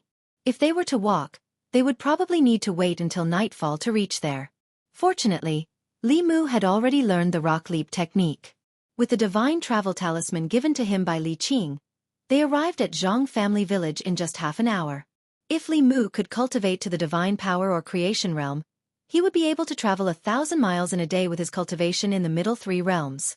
If he cultivated his Taoist techniques to the extreme, he would be able to move the ground in golden light and shrink the ground to an inch. It would not be difficult for him to travel to 10 continents and 3 islands in a day. However, these were too far away for Li Mu. He was very satisfied with his current ability. Although he could not ride the clouds, he could still leap over roofs and vault over walls. He could cover a distance of dozens of feet in a leap. He could barely satisfy his craving to be a hero. When Li Mu and Li Qing arrived at Zhang family village, a few villagers at the entrance of the village hurried forward and asked, "Officers, are you here to catch the evil spirit?" "We'll know if it's an evil spirit after we see it," Li Mu said. "Where's the place of the incident? Take us there." Under the guidance of a few villagers, the two of them came to a house at the edge of the village. A few dead chickens were lying in the yard. The blood in their bodies had long been sucked dry. There were obvious teeth marks on their necks. If it was just a dead chicken, it could have been bitten by a weasel or a fox. However, if all the blood in their bodies was sucked dry, it was usually done by evil spirits. It was because of this that the yamen sent cultivators to deal with it. Li Qing asked, "Has there been a similar situation before?" A villager hurriedly said, "A few days ago, 2 sheep were bitten to death. The yamen also sent people over and said that they would investigate. After that, there was no news. Chickens and sheep were not of the same size. For example, vampire bats, weasels, and other evil spirits would not choose large livestock because of their size. Only some ferocious beasts or living corpses would attack large livestock like cows and sheep. If it was the latter, the difficulty of this case would be different." Li Mu squatted next to the dead chicken, carefully examining it. Suddenly, his eyes lit up. He reached out and took out a strand of yellow hair from the chicken's neck. Li Mu stood up and said, "Boss, look at this." Li Qing glanced at the hair in his hand and said, "It's a monster that has yet to transform." Li Qing took out an immortal guiding talisman and placed the hair and Fu Lu together to form a paper crane. She gently tossed the paper crane into the air, and the paper crane flapped its wings and flew out of the village. Li Mu had seen Hanja use the immortal guiding talisman before, but the flying speed of Hanja's paper crane was far from Li Qing's. Hanja's paper crane was slow and made people anxious. Li Mu needed to speed up to keep up with the one in front of him. Although there might be a powerful evil spirit waiting in front of him, Li Mu was not afraid at all. If he was alone, perhaps he would immediately go back to the yamen to call for help. After all, after the battle with the lizard spirit, Li Mu recognized himself. He might have a few tricks to deal with ghosts, but when it came to evil spirits, unless they stood there and let him hack them, a molding body realm evil spirit that had yet to transform could make him flustered for a while. Li Mu followed behind Li Qing and asked, "Boss, what kind of evil spirit is this?" Li Qing followed closely behind the paper crane and said, "I can't judge based on that hair alone. Maybe it's a weasel spirit, maybe it's a fox spirit, or maybe it's a civet cat. As for what it is specifically, we'll know in a while." The paper crane flew out of the Zhang family village and sped along the mountain path. Fortunately, Li Mu had already learned the light body leap technique, so he was not left behind. At a certain moment, the paper crane circled in the air and stopped moving forward. Li Mu looked around and found chicken feathers scattered on the ground not far in front of him. Further away, there was a bonfire burning fiercely. Beside the bonfire, there was a weasel half the height of a human standing there with its legs propped up like a human. Its two front paws each held a stick, and two chickens were impaled on the stick. Under the roasting flames, yellow grease seeped out. Li Mu felt that it was ridiculous. He actually saw a weasel roasting chickens, and it smelled pretty good. The weasel was concentrating on roasting the chicken when it sensed movement behind it. It turned around and saw that there were suddenly two figures behind it. It was so scared that its hands trembled and it almost threw the roasted chicken into the fire. It threw the roasted chicken into the grass and then jumped to the side. It stared at Li Mu and Li Qing with vigilance and asked, "Who are you? What are you doing here?" Seeing a weasel standing there and speaking human language, Li Mu had a strange feeling. It took him a long time to get used to it. He looked at the weasel and asked, "Are you the one who stole the chickens of the Zhang family village and sucked their blood for cultivation?" "You are government officials." The weasel saw the uniforms they were wearing and its face was filled with fear. It didn't even bother to pick up the roasted chicken in the grass. Its body turned into an afterimage and instantly fled into the grass, disappearing without a trace. This was why demons were difficult to deal with. Even if they didn't transform, they were still much faster than ordinary wild beasts. If they wanted to escape, it was really difficult for cultivators to catch up. Just now, Li Mu had the opportunity to strike it with a bolt of heavenly thunder. However, Li Qing was here and it would be difficult to explain after he used the thunder technique. Secondly, it wasn't easy for demons to cultivate. This weasel had cultivated for decades to reach its current level. There was no need to destroy its body and soul for a few chickens. At this time, Li Qing looked around and said, "There's still a demon aura." The paper crane floated in the air. After a few circles, it changed direction and flew towards a cliff not far away. At the edge of the cliff, there were overgrown weeds. After Li Mu walked in, he found a cave hidden under the weeds. The cave was only half the height of a person. It was dark inside and he didn't know what was inside. Li Mu wanted to push aside the weeds, but Li Qing suddenly pushed him away. "Be careful." The moment Li Mu was pushed away, a black shadow flashed past him. The weasel from just now had actually returned. Its body was one size bigger than before. It stood there with its legs spread apart, blocking the entrance of the cave. Its two front claws were stretched out, and its sharp nails emitted a faint cold light. Li Mu pulled out the bai sword and stood side by side with Li Qing. Although demons in the molding body realm didn't know any spells or supernatural powers, their bodies were extremely agile. To humans, they were even more threatening than wild beasts with low spiritual intelligence. Although this weasel didn't have a big body, it was a demon and not a wild beast. The ordinary tigers, leopards, jackals, and wolves in the mountains were no match for its claws. The weasel looked at them and gritted its teeth.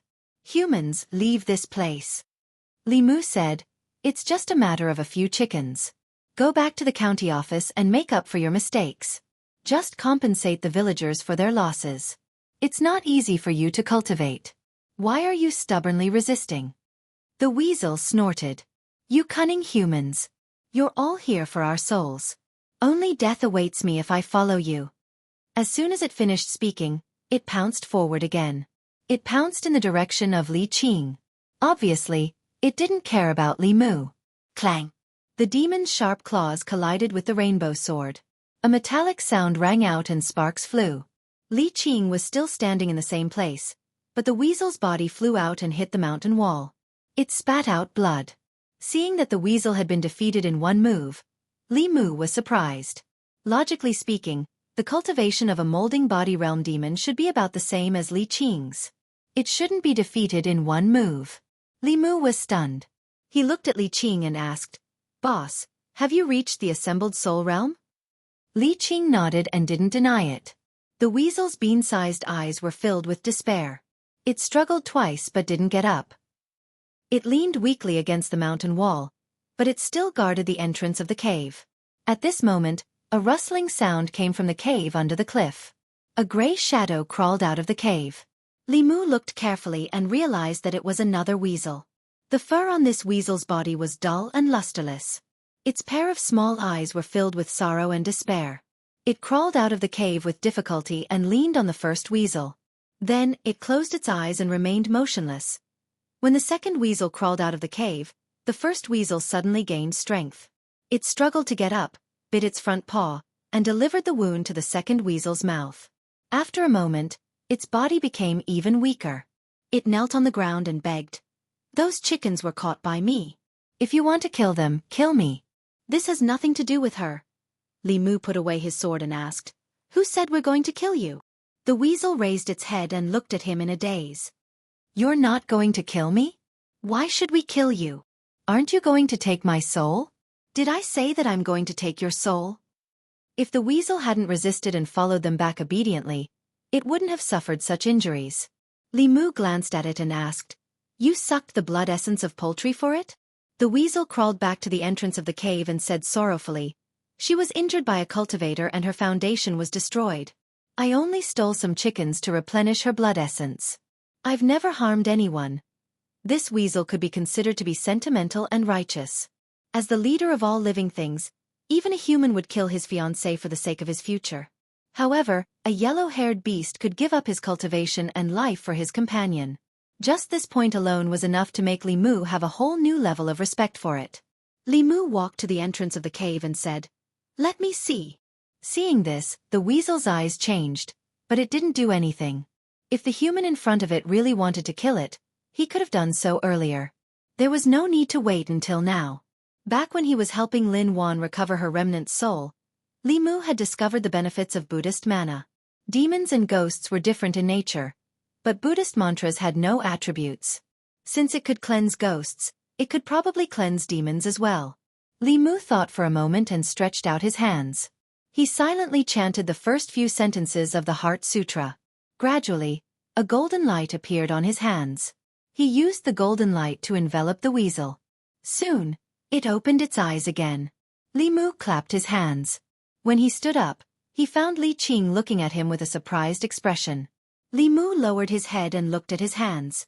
His heart thumped. He hurriedly said, "Boss, listen to me." Chapter 46. "Thank you, Immortal Master. Thank you, Immortal Master." The two weasels knelt on the ground and kowtowed to a human. It looked a little strange, but Li Mu did not care about this. His mind was full of how to explain to Li Qing that he had Buddhist mana. "Last time, I met the senior monk who saved me. He said that I was fated with Buddha and wanted me to become a monk. I refused him righteously. Then, he gave me a scripture and asked me to read it when I was free. Later, I found that my body could actually glow when I read the scripture."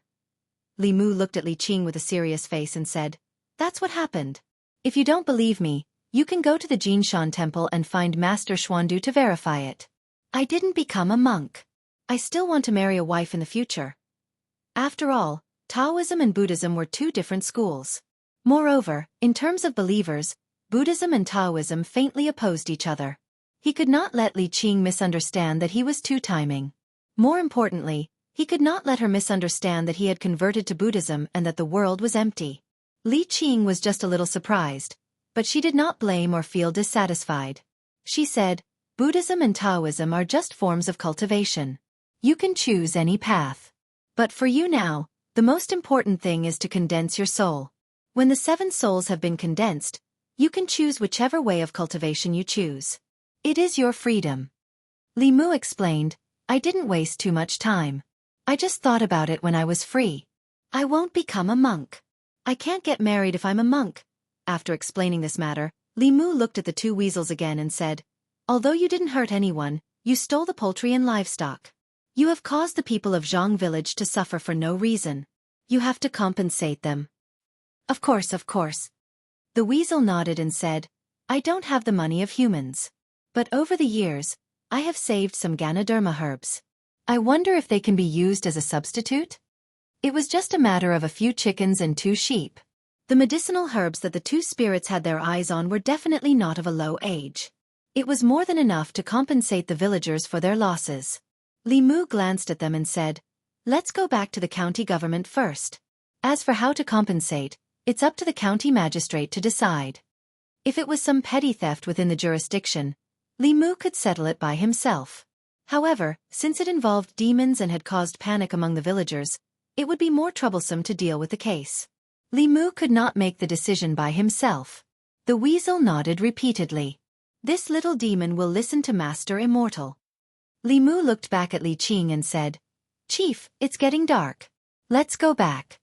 Just as he took a step forward, Li Qing grabbed his wrist. Li Qing held Qing Hong in one hand and said to Li Mu, stand behind me. Li Mu walked behind her in confusion. Only then did he realize that the 2 weasels were already lying on the ground, shivering.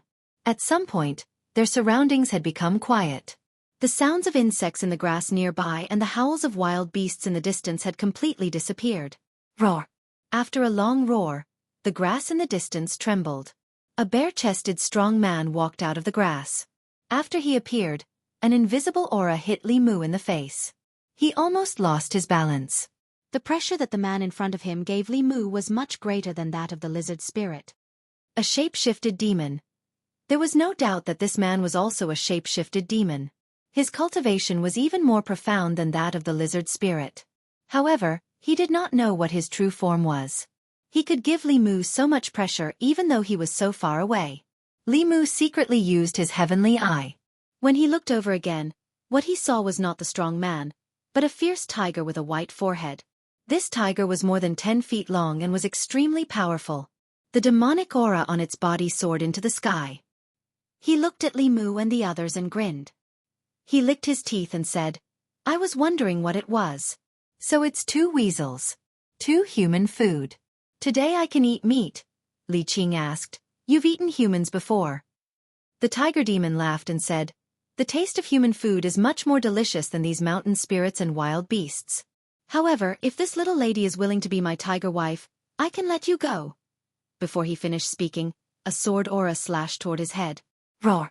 The tiger demon roared and sneered. Since you're not willing, then I'll eat you. At that time, my cultivation will improve and I might even reach the 4th realm.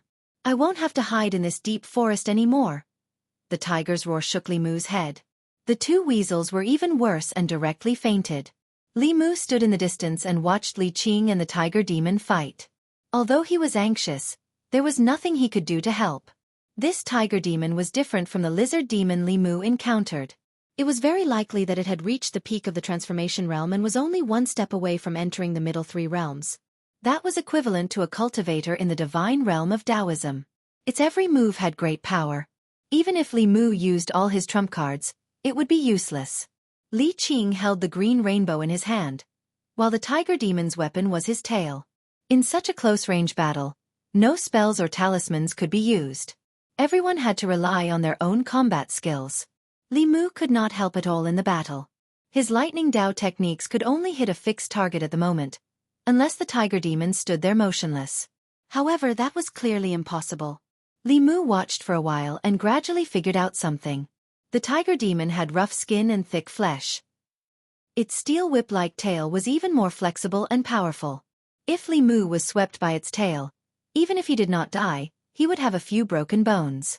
However, although the tiger demon was ferocious, it did not have any rules when it came to fighting. It relied entirely on the instincts of a wild beast. Although Li Qing looked weak, her swordsmanship was full of tricks. After dozens of moves, the tiger demon was stabbed a few times. If it was not for his thick skin, he would have been killed by Li Qing's sword. Roar! The tiger demon roared again and spat out a cloud of black gas. Li Qing dodged and a fulu flew out of her sleeve. The fulu spontaneously combusted in the air. Suddenly, a strong wind blew and dispersed the cloud of black gas. Roar, roar, roar! The tiger demon roared 3 times in a row. Suddenly, countless shadows flew out from its body. These shadows were in the shape of humans and animals. After flying out of the tiger demon's body, they pounced on Li Qing. The sword in Li Qing's hand danced. Every time she swung her sword, a shadow would be split apart. However, in the next moment, they would reform and continue to pounce on her without fear of death. Li Qing frowned. These shadows were all Yin spirits, but for some reason, they seemed to be immortal. They were endless. Although they did not pose much of a threat to her, they were constantly depleting her physical strength and magic power. At this moment, her wrist was suddenly grabbed. Stand behind me. Li Mu held Li Qing's wrist and walked in front of her. His body emitted a golden light. When the shadows approached the golden light, their bodies would emit black smoke and they would scream. They could only hide far away, not daring to get close. Seeing that these ghostly shadows were useless, the tiger demon took a deep breath and sucked these shadows back into its body. At the same time, the Buddhist light on Li Mu's body slowly dissipated. Of course, he didn't dissipate it on his own accord. It was just that the Heart Sutra consumed too much of his mana. Li Mu's body only cultivated a trace of Buddhist mana that was negligible. At most, it could only last for a few dozen seconds.